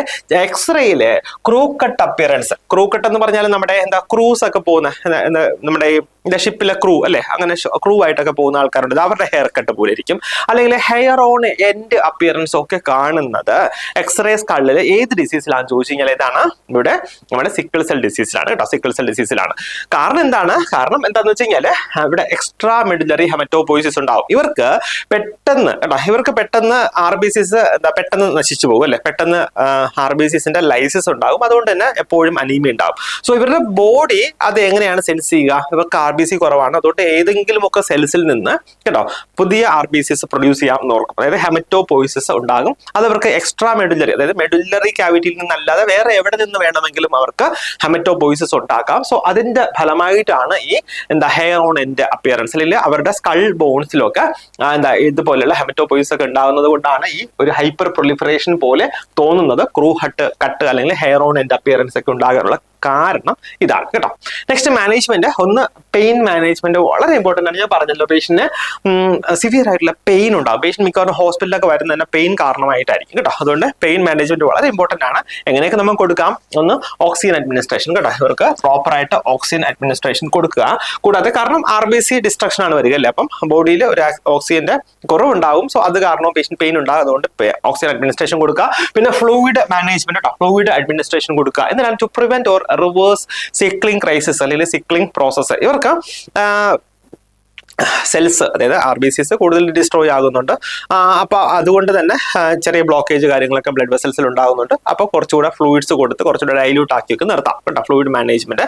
അത് കൂടാതെ ഹൈഡ്രോക്സി കാർബമൈഡ് കേട്ടോ, ഹൈഡ്രോക്സി കാർബമൈഡ് അല്ലെങ്കിൽ നമ്മൾ യൂറിയ ഒക്കെ കൊടുക്കാറുണ്ട് കേട്ടോ. എന്തിനാന്ന് വെച്ച് കഴിഞ്ഞാൽ ഇൻക്രീസ് ദ HbF. ഞാൻ പറഞ്ഞല്ലോ പലതരത്തിലുള്ള ഹീമോഗ്ലോബിൻ ഉണ്ടെന്ന് പറഞ്ഞല്ലോ, അതിൽ ഫീറ്റൽ ഹീമോഗ്ലോബിൻ ഉണ്ട്, അതാണ് HbF.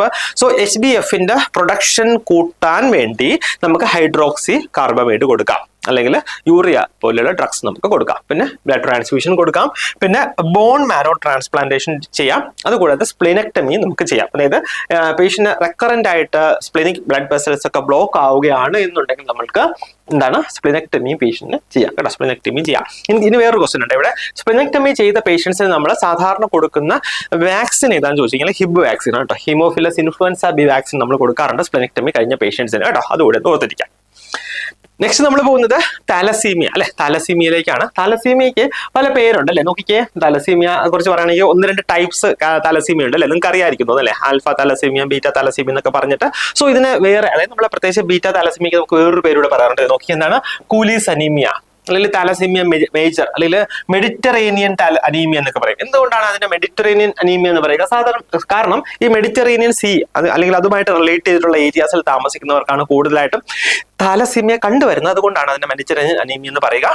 ഇതൊരു ഓട്ടോസോമൽ റെസസീവ് ഡിസോർഡർ ആണ് കേട്ടോ. താലസീമിയ എന്ന് പറയുന്നത് എന്താണ്? ഒരു ഓട്ടോസോമൽ റെസസീവ് ഡിസോർഡർ ആണെന്ന് ഓർക്കുക. അപ്പം ടൈപ്സ് ഞാൻ പറഞ്ഞ പോലെ 2 തരത്തിലുള്ള താലസീമിയസ് ഉണ്ട്. ഒന്ന് ആൽഫ താലസീമിയയും 2 ബീറ്റ താലസീമിയ അല്ലെ. ആൽഫ താലസീമിയയും ബീറ്റ താലസീമിയയും. അപ്പോൾ ഇവിടെ ആൽഫ തലസീമിയ ഉണ്ടാകാനുള്ള കാരണം എന്താണ്? ഡിക്രീസ് അല്ലെങ്കിൽ absent production of alpha chain. നമ്മൾ നേരത്തെ ആൽഫ ചെയിൻ, ബീറ്റ ചെയിൻ ഒക്കെ പറഞ്ഞായിരുന്നു അല്ലേ. സോ ഈ ആൽഫ ചെയിനിന്റെ ഡിക്രീസ്ഡ് പ്രൊഡക്ഷൻ അല്ലെങ്കിൽ അതിന്റെ അബ്നോർമാലിറ്റി കാരണമാണ് പേഷ്യന്റിന് ആൽഫ താലസീമിയ ഉണ്ടാവുക. സോ ഇതിന്റെ മോസ്റ്റ് കോമൺ കോസ് ഞാൻ നേരത്തെ പറഞ്ഞിരുന്നു അല്ലെ. MCC എന്ന് പറഞ്ഞാൽ മോസ്റ്റ് കോമൺ കോസ് ആണ് എന്താ? Gene deletion. അതായത് ജീൻ ഡിലീഷൻ എന്ന് പറയുമ്പോൾ ഇവിടെ മെയിൻലി ഇതൊരു ക്രോമസോമൽ അബ്നോർമാലിറ്റി ആണ്. അതായത് പേഷ്യന്റ് ക്രോമസോം 16 അബ്നോർമാലിറ്റി ഉണ്ടാവുക. സോ അതുകൊണ്ട് തന്നെ പേഷ്യന്റ് ജനറ്റിക് അല്ലെങ്കിൽ ജീൻ ഡിലീഷൻ ആണ് ഇവിടെ വരിക. പക്ഷേ നോക്കിക്കേ, formation of beta, formation of gamma chain ഒക്കെ നോർമൽ ആയിരിക്കും ഇവർക്ക്. ഉള്ളി ആൽഫ ചെയിനിൽ മാത്രമായിരിക്കും ഇവർക്ക് അബ്നോർമാലിറ്റി വരിക. അതുകൊണ്ടാണ് ഇതിനെ നമ്മൾ എന്ത് പറയുക? ആൽഫ താലസീമിയ എന്ന് പറയുക. നെക്സ്റ്റ് ബീറ്റ താലസീമിയ എന്ന് പറഞ്ഞാൽ എന്താണ്? ഡിക്രീസ് അല്ലെങ്കിൽ absent production of beta chain കേട്ടോ. ബീറ്റ ചെയിന്റെ പ്രൊഡക്ഷൻ കുറയുന്നുണ്ട് അല്ലെങ്കിൽ അവിടെ ആബ്സെൻസ് ഉണ്ടാകുന്നുണ്ട്. സോ അത് കാരണം ഉണ്ടാകുന്ന താലസീമിയാണ് നമ്മൾ ബീറ്റ താലസീമിയ എന്ന് പറയുക. സോ ഇതാണ് most common type of thalassaemia കേട്ടോ. Most common type of thalassaemia എന്ന് പറഞ്ഞാൽ എന്താണ്? ബീറ്റ തലസീമിയാണ്. ഇവിടെ ജീൻ മ്യൂട്ടേഷൻ കേട്ടോ. Most common cause of beta thalassaemia എന്താണെന്ന് ചോദിച്ചെങ്കിൽ എന്താണ്? Gene mutation. നേരത്തെ ജീൻ ഡിലീഷൻ ആയിരുന്നു കേട്ടോ. ജീൻ ഡിലീഷൻ ആയിരുന്നു ക്രോമസോം 16. ഇവിടെ ക്രോമസോം 11 അബ്നോർമാലിറ്റി ആണ് ഇവിടെ ബീറ്റ തലസീമിയയില്. അതാണ് മോസ്റ്റ് കോമൺ ടൈപ്പ് ആയിട്ട് വരിക. ഇവിടെ ജീൻ മ്യൂട്ടേഷൻ കേട്ടോ. ജീൻ മ്യൂട്ടേഷൻ ആണ് most common cause of beta thalassaemia എന്ന് പറയുക. So formation of alpha chain ഇവിടെ നോർമൽ ആയിരിക്കും. ഇവിടെ ആൽഫ ചെയിന്റെ ഫോർമേഷൻ നോർമൽ ആയിട്ടാണ് വരിക. ഇതൊരു ക്രോമസോം 11 കേട്ടോ. 11th ക്രോമസോമിന്റെ അബ്നോർമാലിറ്റി ആണ് ബീറ്റ ചെയിൻ എന്ന് ഓർക്കുക കേട്ടോ. അപ്പം ജസ്റ്റ് ഒന്ന് ഓർത്തിരിക്കുക. ആൽഫ താലസീമിയ, അതുകൂടാതെ ബീറ്റ താലസീമിയാണ് കൂടുതലായിട്ട് വരിക. സോ ഇതൊരു മൈക്രോസൈറ്റിക് കേട്ടോ. മൈക്രോസൈറ്റിക് ഹൈപ്പോക്രോമിക് അനീമിയാണ്. അതായത് സെല്ലിന്റെ സൈസ് നമ്മൾ നോക്കുമ്പോൾ കമ്പയർ ചെയ്യുമ്പോൾ സെല്ലിന്റെ സൈസ് കുറവായിരിക്കും കേട്ടോ. ഇത് നോർമലാണ്. താലസീമിയ ഉള്ള പേഷ്യന്റ് ബ്ലഡ് സ്മിയർ ആണ്. അപ്പൊ നോക്കുവാണെങ്കിൽ ഇവിടെ സെല്ലിന്റെ സൈസ് കുറഞ്ഞിരിക്കാം, അതുപോലെ തന്നെ കളറും കുറഞ്ഞിരിക്കാം. So blood smear from an individual with thalassaemia shows microcytic, small size ആയിരിക്കും. പെയിൽ ഹൈപ്പോക്രോമിക് ആയിരിക്കും. പിന്നെ വേരിയസ്ലി ഷേപ്ഡ് RBC, അത് നമ്മൾ പറയുന്ന പേരാണ് പോയിക്കിലോസൈറ്റോസിസ് അല്ലെ. പേഷ്യന് പോയിക്കിലോസൈറ്റോസിസ് കേട്ടോ. പേഷ്യന് പോയിക്കിലോസൈറ്റോസിസ് ഉണ്ടാകും എന്ന് ഓർക്കുക. ക്ലിനിക്കൽ ഫീച്ചേഴ്സ് ആണെങ്കിൽ ഒന്ന് സിംറ്റംസ് ഓഫ് അനീമിയ, അതായത് നമുക്കറിയാലേ ജോണ്ടിസ് ഉണ്ടാവുന്നുണ്ട്. കാരണം എന്താണ്? Due to haemolysis of RBC destruction ഉണ്ടാകുന്നത് കൊണ്ടാണ് ജോണ്ടിസ് ഉണ്ടാകുക. പിന്നെ സ്പ്ലിനോമെഗാലി, അതായത് spleen continuously try to remove damaged RBC. ഇത് സ്പ്ലെയിന്റെ വർക്ക് ലോഡ് കൂടുന്നുണ്ട്, അതുകൊണ്ട് തന്നെ പേഷ്യന് സ്പ്ലിനോമെഗാലി ഉണ്ടാകുന്നുണ്ട്. പിന്നെ ഇമ്പോർട്ടന്റ് ആയിട്ട് ഓർക്കേണ്ടത് മാക്സിലറി പ്രോമിനൻസ് കേട്ടോ. മാക്സിലറി പ്രോമിനൻസ് ഉണ്ടാകുന്നുണ്ട്. അതുകൂടാതെ ഫ്ലാറ്റൻഡ് നോസ് ഒക്കെ പേഷ്യൻ ഉണ്ടാകും. സാധാരണ നമുക്ക് ഇവരുടെ പിന്നെ എന്താ അപ്പിയറൻസ് എന്ന് പറഞ്ഞാൽ നമ്മൾ ചിപ്മങ്ക് ഫേഷ്യസ് എന്നൊക്കെ പറയും, ചിപ്മങ്ക് ഫേസസ് എന്നൊക്കെ പറയും കേട്ടോ. അപ്പം പല തരത്തിലുള്ള ബോൺ ഡിഫോമിറ്റീസ് ഉണ്ടാകുന്നുണ്ട് താലസീമിയയിൽ. അതിന്റെ കാരണം നമ്മൾ നേരത്തെ പറഞ്ഞ പോലെ തന്നെ എക്സ്ട്രാ മെഡുലറി ഹെമറ്റോപോയിസിസ് ഒക്കെ ഉണ്ടാകുന്നത് കൊണ്ടാണ് ഇവർക്ക് ബോൺ ഡിഫോമിറ്റീസ് കൂടുതലായിട്ട് ഉണ്ടാകുക. നോക്കിയാൽ ലാർജ് ഡിഫോംഡ് സ്കൾ ഉണ്ടാകുന്നുണ്ട്. പിന്നെ ഫ്രണ്ടൽ ആൻഡ് പോസ്റ്റീരിയർ ബോസിങ് കേട്ടോ. ഫ്രണ്ടല് പിന്നെ പോസ്റ്റീരിയർ ബോസിങ് ചില അവിടെ പ്രോമിനന്റ് ആയിട്ട് തള്ളി നിൽക്കും, ബൾജ് ആയിട്ട് നിൽക്കും. പിന്നെ prominent zygomatic bones, depression of nasal ബ്രിഡ്ജിന്റെ ഡിപ്രഷൻ ഉണ്ടാകുന്നുണ്ട്. പിന്നെ malocclusion due to overgrowth of maxilla, അതായത് മാക്സില്ല ഓവർ ഗ്രോ ആകുന്നതുകൊണ്ട് തന്നെ ഇവിടെ എന്താണ് മാൽ ഒക്ലൂഷൻ, 2 അപ്പർ ജോയും ലോവർ ജോയും പ്രോപ്പർ ആയിട്ട് അലൈൻ ചെയ്ത് ഇരിക്കുന്നില്ല. അതുകൂടാതെ expansion of metacarpal and metatarsal bones, പിന്നെ റിബ്സ് ബ്രോഡായിട്ട് വരുന്നുണ്ട്. Shortening of long bones due to premature epiphyseal fusion കേട്ടോ. എപ്പിഫേസിയൽ ഫ്യൂഷൻ നേരത്തെ ഉണ്ടാകുന്നതുകൊണ്ട് അവർക്ക് ലോങ് ബോൺസ് ഷോർട്ടായി വരുന്നുണ്ട്. പിന്നെ vertebral body over growth can cos code compression. അതായത് വെർട്ടിബ്രയുടെ ഓവർ ഗ്രോത്ത് ഉണ്ടാവുകയാണെങ്കിൽ അവർക്ക് സ്പൈനൽ കോഡ് കംപ്രഷൻ വരെ ഉണ്ടാകാനുള്ള സാധ്യതയുണ്ട്. ഇവിടെ ഓർത്തിരിക്കേണ്ടത് നോക്കിയാൽ അവർക്ക് അതായത് ബോൺ ഡിഫോമിറ്റീസ് കൂടുതലായിട്ട് വരുന്നതാണ് തലസീമിയയിൽ നമുക്ക് കാണാൻ കഴിയുക. ചിപ്മങ്ക് ഫേഷ്യസ് കൂടെ നമുക്ക് കാണാൻ കഴിയുമെന്ന് ഓർക്കുക. ഇത് ഇമ്പോർട്ടൻ്റ് ആയിട്ടൊന്ന് ഓർത്തിരിക്കുക കേട്ടോ. പിന്നെ നമുക്ക് ഡയഗ്നോസിസിനെ കുറിച്ച് പറയുകയാണെങ്കിൽ നമുക്ക് ഈ താലസീമിയ പേഷ്യൻസിന് നമ്മൾ സ്ക്രീനിങ് ചെയ്യുന്ന ടെസ്റ്റാണ് നെസ്ട്രോഫ് ടെസ്റ്റ് എന്ന് പറയും കേട്ടോ. ഇതുപോലെ വരുന്ന ടെസ്റ്റ് ഒക്കെ ഉണ്ടല്ലോ, അതിൻ്റെയൊക്കെ പേരൊന്ന് ഓർത്തിരിക്കുക. നെസ്ട്രോഫ് ടെസ്റ്റ് എന്ന് പറഞ്ഞിട്ട് താലസീമിയ സ്ക്രീനിങ് എന്ന് എഴുതി വെച്ചാൽ മാത്രം മതി കേട്ടോ. സോ ഇത് വേണമെങ്കിൽ നിങ്ങൾക്കുള്ള നമ്മൾ കേട്ടിട്ടില്ലാത്ത ടെസ്റ്റ് ഒക്കെ എക്സാമിന് ചോദിക്കാൻ സാധ്യതയുണ്ട്. അതായത് mass screening of thalassaemia patient എന്ന് പറഞ്ഞാൽ നെസ്റ്ററോഫ് കേട്ടോ, നെസ്റ്ററോഫ് എന്ന് ഓർത്താൽ മതി. നെസ്ട്രോഫ് ടെസ്റ്റ് എന്താണത്? Naked eye single tube red cell osmotic fragility test. ഇവിടെ നമ്മുടെ RBCയുടെ ഫ്രജിലിറ്റി, അതായത് RBCയുടെ ലൈസിസ് എത്രത്തോളം അല്ലെങ്കിൽ ഏത് രീതിയിലാണ് എന്നുള്ളതാണ് നോക്കുക. അതായത് ഇവിടെ RBC ഫ്രജൈൽ ആയിരിക്കും, അതായത് പെട്ടെന്ന് RBC സെല്ല് ഡിസ്ട്രക്ഷൻ ഉണ്ടാകും അല്ലെ. സോ അതാണ് നമ്മളിവിടെ നോക്കുക. അതായത് RBC എത്ര പെട്ടെന്ന് ഡിസ്ട്രോയ് ആകുന്നുണ്ട് എന്ന് നോക്കുന്നുണ്ട്. അതിനാണ് നമ്മൾ naked eye single tube red cell osmotic fragility test എന്ന് പറയുക, നെസ്ട്രോഫ് ടെസ്റ്റ് എന്ന് പറയുക കേട്ടോ. നമ്മൾ സാധാരണ താലസീമിയയുടെ സ്ക്രീനിങ്ങിന് വേണ്ടിയാണ് നോക്കുക. നമ്മൾ നേരത്തെ ടൂർണിക്കറ്റ് ടെസ്റ്റ് പറഞ്ഞില്ലേ, അതുപോലെ തന്നെയാണ് ഇവിടെയും നമ്മുടെ ഈ ടെസ്റ്റ് ക്യാരി ഔട്ട് ചെയ്യുക. പിന്നെ മാനേജ്മെന്റിനെ കുറിച്ച് പറയുകയാണെങ്കിൽ ബോൺ മാരോ ട്രാൻസ്പ്ലാന്റേഷൻ ചെയ്യുക. പിന്നെ അതുകൂടാതെ അതാണ് ഡെഫിനിറ്റീവ് മാനേജ്മെന്റ് ആയിട്ട് നമുക്ക് പറയാൻ കഴിയുക. പിന്നെ സ്പ്ലിനെക്ടമി, നേരത്തെ നമ്മൾ സൂചിപ്പിച്ചതുപോലെ സ്പ്ലിനിക് സെക്വസ്ട്രേഷൻ ഒക്കെ ഉണ്ടാകുന്നുണ്ട് എന്നുണ്ടെങ്കിൽ നമുക്ക് സ്പ്ലിനെക്ടമി ചെയ്യാം.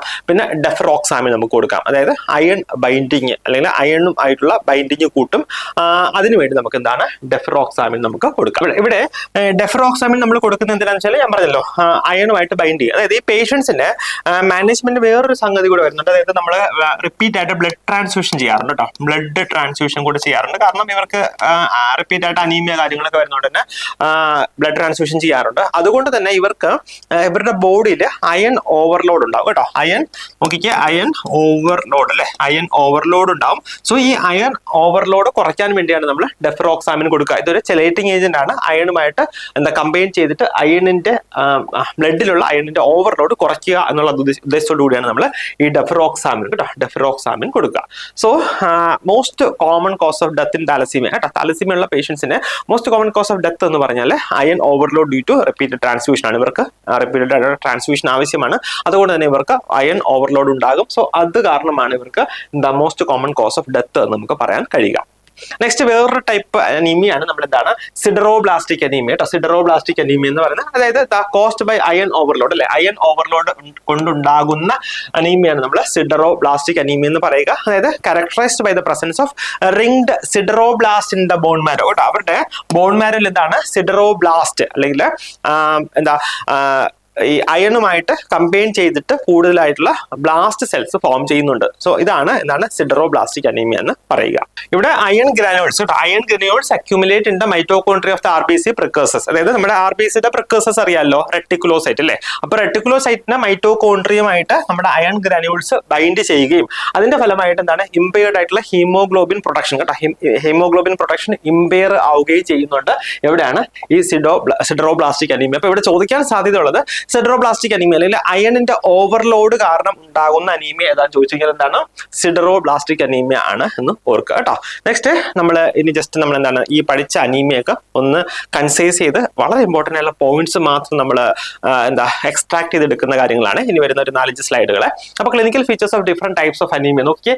മെഗാലോബ്ലാസ്റ്റിക് അനീമിയ, അതുകൂടാതെ ഹിമോലിറ്റിക് അനീമിയ കേട്ടോ. ഹിമോലിറ്റിക് അനീമിയുടെ ഒക്കെ കോമൺ ആയിട്ട് കാണുന്ന ക്ലിനിക്കൽ ഫീച്ചർ ആണ് നോക്കിയേ ജോണ്ടിസ് എന്ന് പറയുക കേട്ടോ. ഈ സ്ലൈഡ്സ് ഒക്കെ വളരെ ഇമ്പോർട്ടൻ്റ് ആണ്. ഇവിടെ നിന്ന് ക്വസ്റ്റ്യൻസ് ചോദിക്കാൻ വളരെ സാധ്യതയുള്ള ഏരിയാസ് ആണ് ഇനി വരുന്ന കുറച്ച് സ്ലൈഡ്സ് കേട്ടോ. അതായത് മെഗാലോബ്ലാസ്റ്റിക് അനീമിയ കൂടാതെ ഹിമോലിറ്റിക് അനീമിയയിലൊക്കെ കാണുന്ന വളരെ സിഗ്നിഫിക്കന്റ് ആയിട്ടുള്ള സിംറ്റം അല്ലെങ്കിൽ ക്ലിനിക്കൽ ഫീച്ചർ ആണ് ജോണ്ടിസ് എന്ന് പറയുക.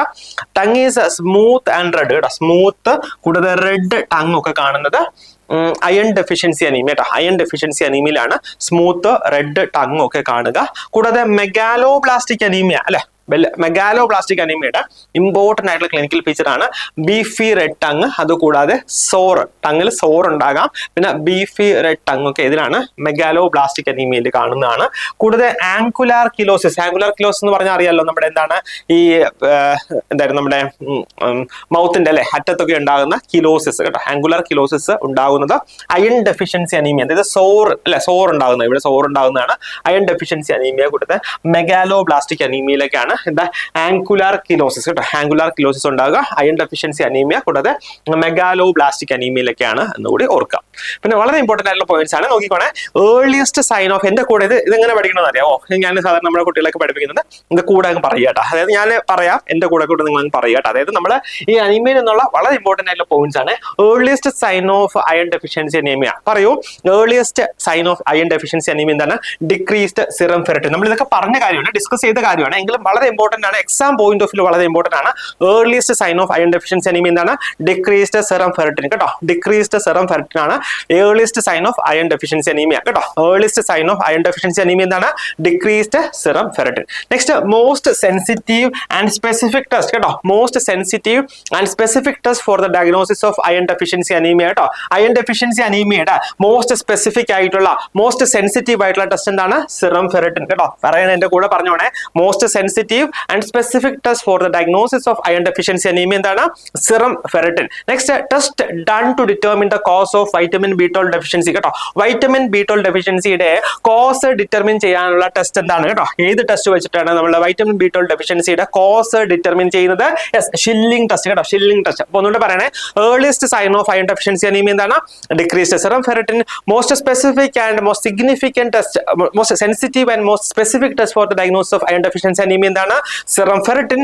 Next, test done to determine the cause of vitamin B12 deficiency എന്താണ്? Schilling test. ഇനി വേറൊരു ടെസ്റ്റ് വേണ്ടേ, ഞാൻ പറഞ്ഞില്ല, സിക്ലിംഗ് ടെസ്റ്റ്. അതായത് നമ്മുടെ സിക്കിൾ സെൽ അനീമിയ ഐഡന്റിഫൈ ചെയ്യാനുള്ള ടെസ്റ്റ് ആണ് എന്താ? സിക്ലിംഗ് ടെസ്റ്റ്. മാറിപ്പോകരുത്, അത് സിക്ലിംഗ് ടെസ്റ്റ് ആണ്, ഇത് ഷില്ലിംഗ് ടെസ്റ്റ് ആണ് കേട്ടോ. Next, Plasmodium vivax protecting blood group എന്ന് പറഞ്ഞാൽ ഡഫി നെഗറ്റീവ് പറഞ്ഞുതരാവേ, നെക്സ്റ്റ് സ്ലൈഡിൽ പറഞ്ഞുതരാം. അപ്പം നമ്മൾ നേരത്തെ പറഞ്ഞല്ലോ, സിക്കിൾ സെൽ ഡിസീസ് ഉള്ള പേഷ്യൻസിന് പ്ലാസ്മോഡിയം അല്ലെ, പ്ലാസ്മോഡിയം ഫാൽസിപാരം വഴി ഉണ്ടാകുന്ന മലേറിയയിൽ അവർക്ക് റെസിസ്റ്റന്റ് ആണ് എന്ന് പറഞ്ഞല്ലേ. അതുപോലെ തന്നെ പ്ലാസ്മോഡിയം ഫാൽസിപാരം ചില കേസിൽ പ്ലാസ്മോഡിയം വൈവാക്സ് എന്താണ് മലേറിയയ്ക്ക് പ്രൊട്ടക്റ്റീവ് ആണല്ലേ, റെസിസ്റ്റന്റ് ആണ്. അപ്പൊ നോക്കിയേ, Plasmodium vivax protecting blood group എന്ന് പറഞ്ഞാൽ നോക്കിയേ ഡഫി നെഗറ്റീവ് പറഞ്ഞുതരാവേ. അപ്പൊ ഓർത്തോണെ, Plasmodium vivax protecting blood group ഏതാണ്? ഡഫി നെഗറ്റീവ് കേട്ടോ. ഡഫി നെഗറ്റീവ് ആണെന്ന് ഓർക്കുക. ആന്റിഡോട്ട് ഫോർ മെത്തമോഗ്ലോബിൻ കേട്ടോ. മെത്തമോഗ്ലോബിന്റെ ആന്റിഡോട്ട് ആണ് മെത്തിലിൻ ബ്ലൂ കേട്ടോ. മെത്തമോഗ്ലോബിന്റെ ആന്റിഡോട്ട് ആണ് methylene blue. Next, haemorrhagic disease of newborn results from deficiency of vitamin K അല്ലെ. അതായത് ഹെമറേജിക് ഡിസീസ് ഇൻ ദ ന്യൂ ബോണിലെ ഹെമറേജിക് ഡിസീസ് ഉണ്ടാകുന്നത് എന്തുകൊണ്ടാണ്? Due to the deficiency of vitamin K. അത് കാരണം എന്ത് മാനിഫെസ്റ്റേഷൻ ഉണ്ടാകുക? ലീഡ്സ് ടു അല്ലെങ്കിൽ കോസസ് പ്രൊലോങ്ങേഷൻ ഓഫ് PTINR അല്ലെ. പേഷ്യന് PTINR പ്രൊലോങ് ആയിട്ട് വരുന്നുണ്ട്. ഇതിലാണ് വൈറ്റമിൻ കെ ഡെഫിഷ്യൻസി കാരണം ഉണ്ടാവുന്ന haemorrhagic disease of newborn. നോക്കിക്കേ, Plasmodium vivax protective blood group Duffy negative, antidote of methaemoglobin methylene blue, haemorrhagic disease of newborn resulting from deficiency of vitamin K കേട്ടോ. Vitamin K causes എന്താണ്? Prolongation of PT, prothrombin time and INR കേട്ടോ. PT and INR. Next നോക്കിയാൽ Duffy antigen എന്താണ്? Duffy antigen എന്ന് പറഞ്ഞാൽ glycoprotein that is located on the surface of RBC, നമ്മുടെ red blood സെൽസിന്റെ സർഫസിൽ locate ചെയ്തിരിക്കുന്ന കേട്ടോ, നമ്മുടെ RBCസിന്റെ സർഫസിൽ ലൊക്കേറ്റ് ചെയ്തിരിക്കുന്ന ഒരു ഗ്ലൈക്കോപ്രോട്ടീൻ കേട്ടോ. നമ്മുടെ RBCസിന്റെ സെൽ സർഫസിൽ ലൊക്കേറ്റ് ചെയ്തിരിക്കുന്ന ഗ്ലൈക്കോ പ്രോട്ടീൻ ആണ് ഡഫി ആന്റിജൻ എന്ന് പറയുക. So Duffy antigen is known to serve as a receptor for malarial parasite plasmodium vivax കേട്ടോ. പ്ലാസ്മോഡിയം വൈവാക്സ് പ്ലാസ്മോഡിയം വൈവാക്സിന്റെ റിസപ്റ്റർ ആയിട്ട് ആക്ട് ചെയ്യുന്നതാണ് ഈ ഡഫി ആന്റിജൻ എന്ന് പറയുക. സോ നോക്കിയാൽ ഡഫി ആന്റിജൻ ആണ് എന്താണ്? പ്ലാസ്മോഡിയം വൈവാക്സ് പാരസൈറ്റിനെ റിസീവ് ചെയ്യുക അല്ലെങ്കിൽ അതിന്റെ റിസപ്റ്റർ. അപ്പം ഡഫി ആന്റിജൻ ഇല്ല എങ്കിൽ എന്താണ്? അവർക്ക് പ്ലാസ്മോഡിയം വൈവാക്സ് മലേറിയ ഉണ്ടാവില്ല. സോ അതുകൊണ്ടാണ് ഈ പ്ലാസ്മോഡിയം വൈവാക്സിൽ എന്താണ്? ഡഫി ആന്റിജൻ നെഗറ്റീവ് ആണെന്ന് പറയുക. So this parasite specifically uses Duffy antigen, that is primarily FIA and FIB. അത് വേണമെന്നില്ല ടു എൻ്റർ ദ RBC. അതായത് ഡഫി ആന്റിജൻ വഴിയാണ് ഇവര് പ്ലാസ്മോഡിയം വൈവാക്സിന്റെ പാരസൈറ്റ് RBCസിലേക്ക് എൻ്റർ ചെയ്യുക. സോ ഇവർക്ക് എന്താണ് ഈ ഡഫി ആന്റിജൻ നെഗറ്റീവ് ആയിരിക്കും. അതുകൊണ്ട് തന്നെ ഈ പ്ലാസ്മോഡിയം വൈവാക്സിന് RBCയിലേക്ക് എൻട്രി ചെയ്യാൻ കഴിയുന്നില്ല കേട്ടോ. Plasmodium vivax protecting blood group എന്ന് പറഞ്ഞാൽ ഡഫി നെഗറ്റീവ് ആണ്. നമ്മൾ നേരത്തെ പറഞ്ഞല്ലോ പ്ലാസ്മോഡിയം ഫാൽസിപാരം സിക്കിൾ സെൽ ഡിസീസ് ഉള്ള പേഷ്യൻസിന് പ്ലാസ്മോഡിയം ഫാൽസിപാരത്തിൽ നിന്ന് പ്രൊട്ടക്ഷൻ ഉണ്ടാവും അല്ലേ. സോ അതിന്റെ റീസൺ എന്ന് പറയുന്നത് ഇൻ കേസ് ഫാൽസിപാരം RBCസിൽ എൻട്രി ചെയ്ത് കഴിഞ്ഞാലും അതിന്റെ ലൈഫ് സൈക്കിൾ കംപ്ലീറ്റ് ചെയ്യാൻ കഴിയില്ല. അതായത് അവിടെ ഡിസ്ട്രക്ഷൻ പെട്ടെന്ന് ഉണ്ടാവും. SCD സിക്കിൾ സെൽ ഡിസീസിൽ RBCയുടെ ഡിസ്ട്രക്ഷൻ നേരത്തെ അല്ലെങ്കിൽ പെട്ടെന്ന് ഉണ്ടാകും. സോ അതുകൊണ്ട് തന്നെ അവർക്ക് പാരസൈറ്റിന് ലൈഫ് സൈക്കിൾ കംപ്ലീറ്റ് ചെയ്യാൻ കഴിയുന്നില്ല. അതുകൊണ്ട് തന്നെ ഈ കുട്ടികൾക്ക് എന്താണ് ഈ പ്ലാസ്മോഡിയം ഫാൽസിപാരം മലേറിയയിൽ നിന്ന് അവർക്ക് പ്രൊട്ടക്ഷൻ കിട്ടുന്നുണ്ട് കേട്ടോ. നെക്സ്റ്റ് നോക്കിയാൽ acute haemolytic reaction following blood transfusion is an example of എന്താണ് ടൈപ്പ് 2 ഹൈപ്പർ സെൻസിറ്റിവിറ്റി റിയാക്ഷൻ കേട്ടോ. അതായത് acute haemolytic reaction following blood transfusion നമ്മൾ പറഞ്ഞു അല്ലേ. ബ്ലഡ് ട്രാൻസ്ഫ്യൂഷൻ കഴിയുമ്പോൾ അവർക്ക് ഹീമോലിറ്റിക് റിയാക്ഷൻ അല്ല, അവർക്ക് ഹീമോലിറ്റിക് റിയാക്ഷൻ ഉണ്ടാകാനുള്ള സാധ്യതയുണ്ട്. സോ അത് എന്തിന്റെ എക്സാമ്പിൾ ആണ്? ടൈപ്പ് 2 ഹൈപ്പർ സെൻസിറ്റിവിറ്റി റിയാക്ഷൻ അല്ലേ. ടൈപ്പ് 2 ഹൈപ്പർ സെൻസിറ്റിവിറ്റി റിയാക്ഷൻ എന്ന് പറയുന്നത് എന്താണ്? അതൊരു ആന്റിബോഡി മീഡിയേറ്റഡ് അല്ലെ, antibody mediated hypersensitivity reaction ആണ്. അതിന്റെ വേറെ പേരെന്താണ്? സൈറ്റോടോക്സിക് അല്ലെ, സൈറ്റോടോക്സിക് ഹൈപ്പർ സെൻസിറ്റിവിറ്റി റിയാക്ഷൻ ആണ്. അതുകൂടാതെ ഒരു antibody mediated hypersensitivity reaction ആണ്. So acute haemolytic reaction blood transfusion കഴിഞ്ഞിട്ടുണ്ടാകുന്നത് എന്തിന്റെ എക്സാമ്പിൾ ആണ്? എക്സാമിന് ചോദിക്കുന്നതാണ്, ഇമ്പോർട്ടൻ്റ് ആണ്. ടൈപ്പ് 2 ഹൈപ്പർ സെൻസിറ്റിവിറ്റി റിയാക്ഷന് എക്സാമ്പിൾ ആണ്. Next most common cause of vitamin B12 deficiency കേട്ടോ. വൈറ്റമിൻ B12 ഡെഫിഷ്യൻസിയുടെ മോസ്റ്റ് കോമൺ കോസ് എന്ന് പറയുന്നത് എന്താണ്? മാൽ അബ്സോർപ്ഷൻ കേട്ടോ, മാൽ അബ്സോർപ്ഷൻ ആണ്. Next most common type of haemoglobinopathy in the world കേട്ടോ. ലോകത്തിൽ തന്നെ most common type of haemoglobinopathy എന്ന് പറയുന്നത് എന്താണ്? താലസീമിയ കേട്ടോ. താലസീമിയ ആണ് most common type of haemoglobinopathy in the world എന്ന് പറയുന്നത്. Next most common type of haemoglobinopathy in India. ഇന്ത്യയിലെ മോസ്റ്റ് കോമൺ ടൈപ്പ് ഹീമോഗ്ലോബിനോപ്പതിയാണ് HbS ട്രൈറ്റ്, അതായത് സിക്കിൾഡ് RBC ഹീമോഗ്ലോബിൻ ട്രൈറ്റ് ആണ് most common haemoglobinopathy in India എന്ന് പറയുക. Most common thalassaemia എന്താണ്? Beta thalassaemia കേട്ടോ. പറഞ്ഞോണേ, എൻ്റെ കൂടെ പറഞ്ഞോണേ. മോസ്റ്റ് കോമൺ താലസീമിയ എന്താണ്? ബീറ്റാ താലസീമിയ അല്ലെങ്കിൽ കൂലീസ് അനീമിയ ആണ്. കൂടാതെ most common haemoglobinopathy in India എന്ന് പറഞ്ഞാൽ HbS ട്രൈറ്റ് ആണ്. അതുകൂടാതെ HbS അതായത് സിക്കിൾഡ് ഹീമോഗ്ലോബിനിലെ glutamic acid is replaced by valine അല്ലെ. ഗ്ലൂട്ടാമിക് ആസിഡ് പുറത്തേക്ക് പോയി വാലിൻ വന്നു at the beta 6 position of HbA കേട്ടോ. അഡൽട്ട് ഹീമോഗ്ലോബിൻ ടൈപ്പിലാണ് ഈ ഗ്ലൂട്ടാമിക് ആസിഡ് പുറത്തേക്ക് പോയിട്ട് 6th പൊസിഷൻ ബീറ്റാ ചെയിനിലെ 6th പൊസിഷനിൽ വാലിൻ വന്ന് പിന്നെ എന്താ റീപൊസിഷൻ ആകുന്ന അല്ലെങ്കിൽ ഒക്യുപ്പൈ ചെയ്യുന്നത് HbS സിക്കിൾഡ് ഹീമോഗ്ലോബിനിലാണ് കേട്ടോ. അഡൽട്ട് ഹീമോഗ്ലോബിനിൽ ഉണ്ടാകുന്ന അബ്നോർമാലിറ്റി ആണ് ഇത് എന്ന് ഓർക്കുക. അപ്പൊ ഇതാണ് നമുക്ക് എന്താണ് നമ്മുടെ ഡിഫറെന്റ് ടൈപ്സ് ഓഫ് കേട്ടോ, നമ്മുടെ ഡിഫറെന്റ് ടൈപ്സ് ഓഫ് അനീമിയെ കുറിച്ചായിരുന്നു നമ്മൾ ഡിസ്കസ് ചെയ്തത്. വളരെ ഇമ്പോർട്ടന്റ് ആണ്. എക്സാം പോയിന്റ് ഓഫ് വ്യൂ സാധാരണ ക്വസ്റ്റ്യൻസ് ചോദിക്കാൻ സാധ്യതയുള്ള രീതിയാണ്. നമ്മൾ ഏകദേശം ഒക്കെ കവർ ചെയ്തു എന്ന് ഞാൻ വിശ്വസിക്കുന്നു. അപ്പോൾ ഞാൻ എപ്പോഴും പറയുന്ന പോലെ നിങ്ങൾ നന്നായിട്ട് പഠിക്കുക. ഇത് മാത്രം ഡിപ്പെൻഡ് ചെയ്യാതെ, ഇത് മാത്രം റിലേ ചെയ്യാതെ നിങ്ങൾക്ക് എവിടെ നിന്നൊക്കെ മെറ്റീരിയൽസ് കിട്ടും അതൊക്കെ വായിക്കുക. അഡീഷണൽ പോയിന്റ്സ് ഒക്കെ നിങ്ങൾ എഴുതി വെക്കുക കേട്ടോ. പിന്നെ ക്വസ്റ്റ്യൻസ് ഒക്കെ വർക്കൗട്ട് ചെയ്യുക. വളരെ നന്നായിട്ട് പഠിക്കുക കേട്ടോ. അപ്പം എന്താണ് എക്സാം മേ ബി നമ്മളൊരു 1 year ആണ് നമ്മൾ അപ്പോൾ കാണുക അല്ലേ. ഏകദേശം ഒരു 1 year എക്സാം ഉണ്ടാകും. പക്ഷെ നമ്മൾ അങ്ങനെ നോക്കണ്ട. വളരെ നന്നായിട്ട്, കാരണം നമുക്ക് സിലബസ് ഒക്കെ കംപ്ലീറ്റ് ചെയ്യണം. അതുകൂടാതെ പല പ്രാവശ്യം റിവൈസ് ചെയ്യണം. പിന്നെയും ക്വസ്റ്റ്യൻസ് ഒക്കെ ഡിസ്കസ് ചെയ്തിട്ടായിരിക്കും നമ്മൾ എക്സാമിന് വേണ്ടി പോവുക. അതുകൊണ്ട് നന്നായിട്ട് പഠിക്കുക. നമ്മൾ പറയുന്ന അതേ സ്റ്റഡി സ്ട്രാറ്റജീസ് ഒക്കെ ഫോളോ ചെയ്യുക. ടെസ്റ്റ് ഒക്കെ നിങ്ങൾ അറ്റൻഡ് ചെയ്യുക. ടെസ്റ്റ് ഒക്കെ അറ്റൻഡ് ചെയ്യുക. നന്നായിട്ട് പഠിക്കുക. എല്ലാവർക്കും ഓൾ ദി ബെസ്റ്റ്.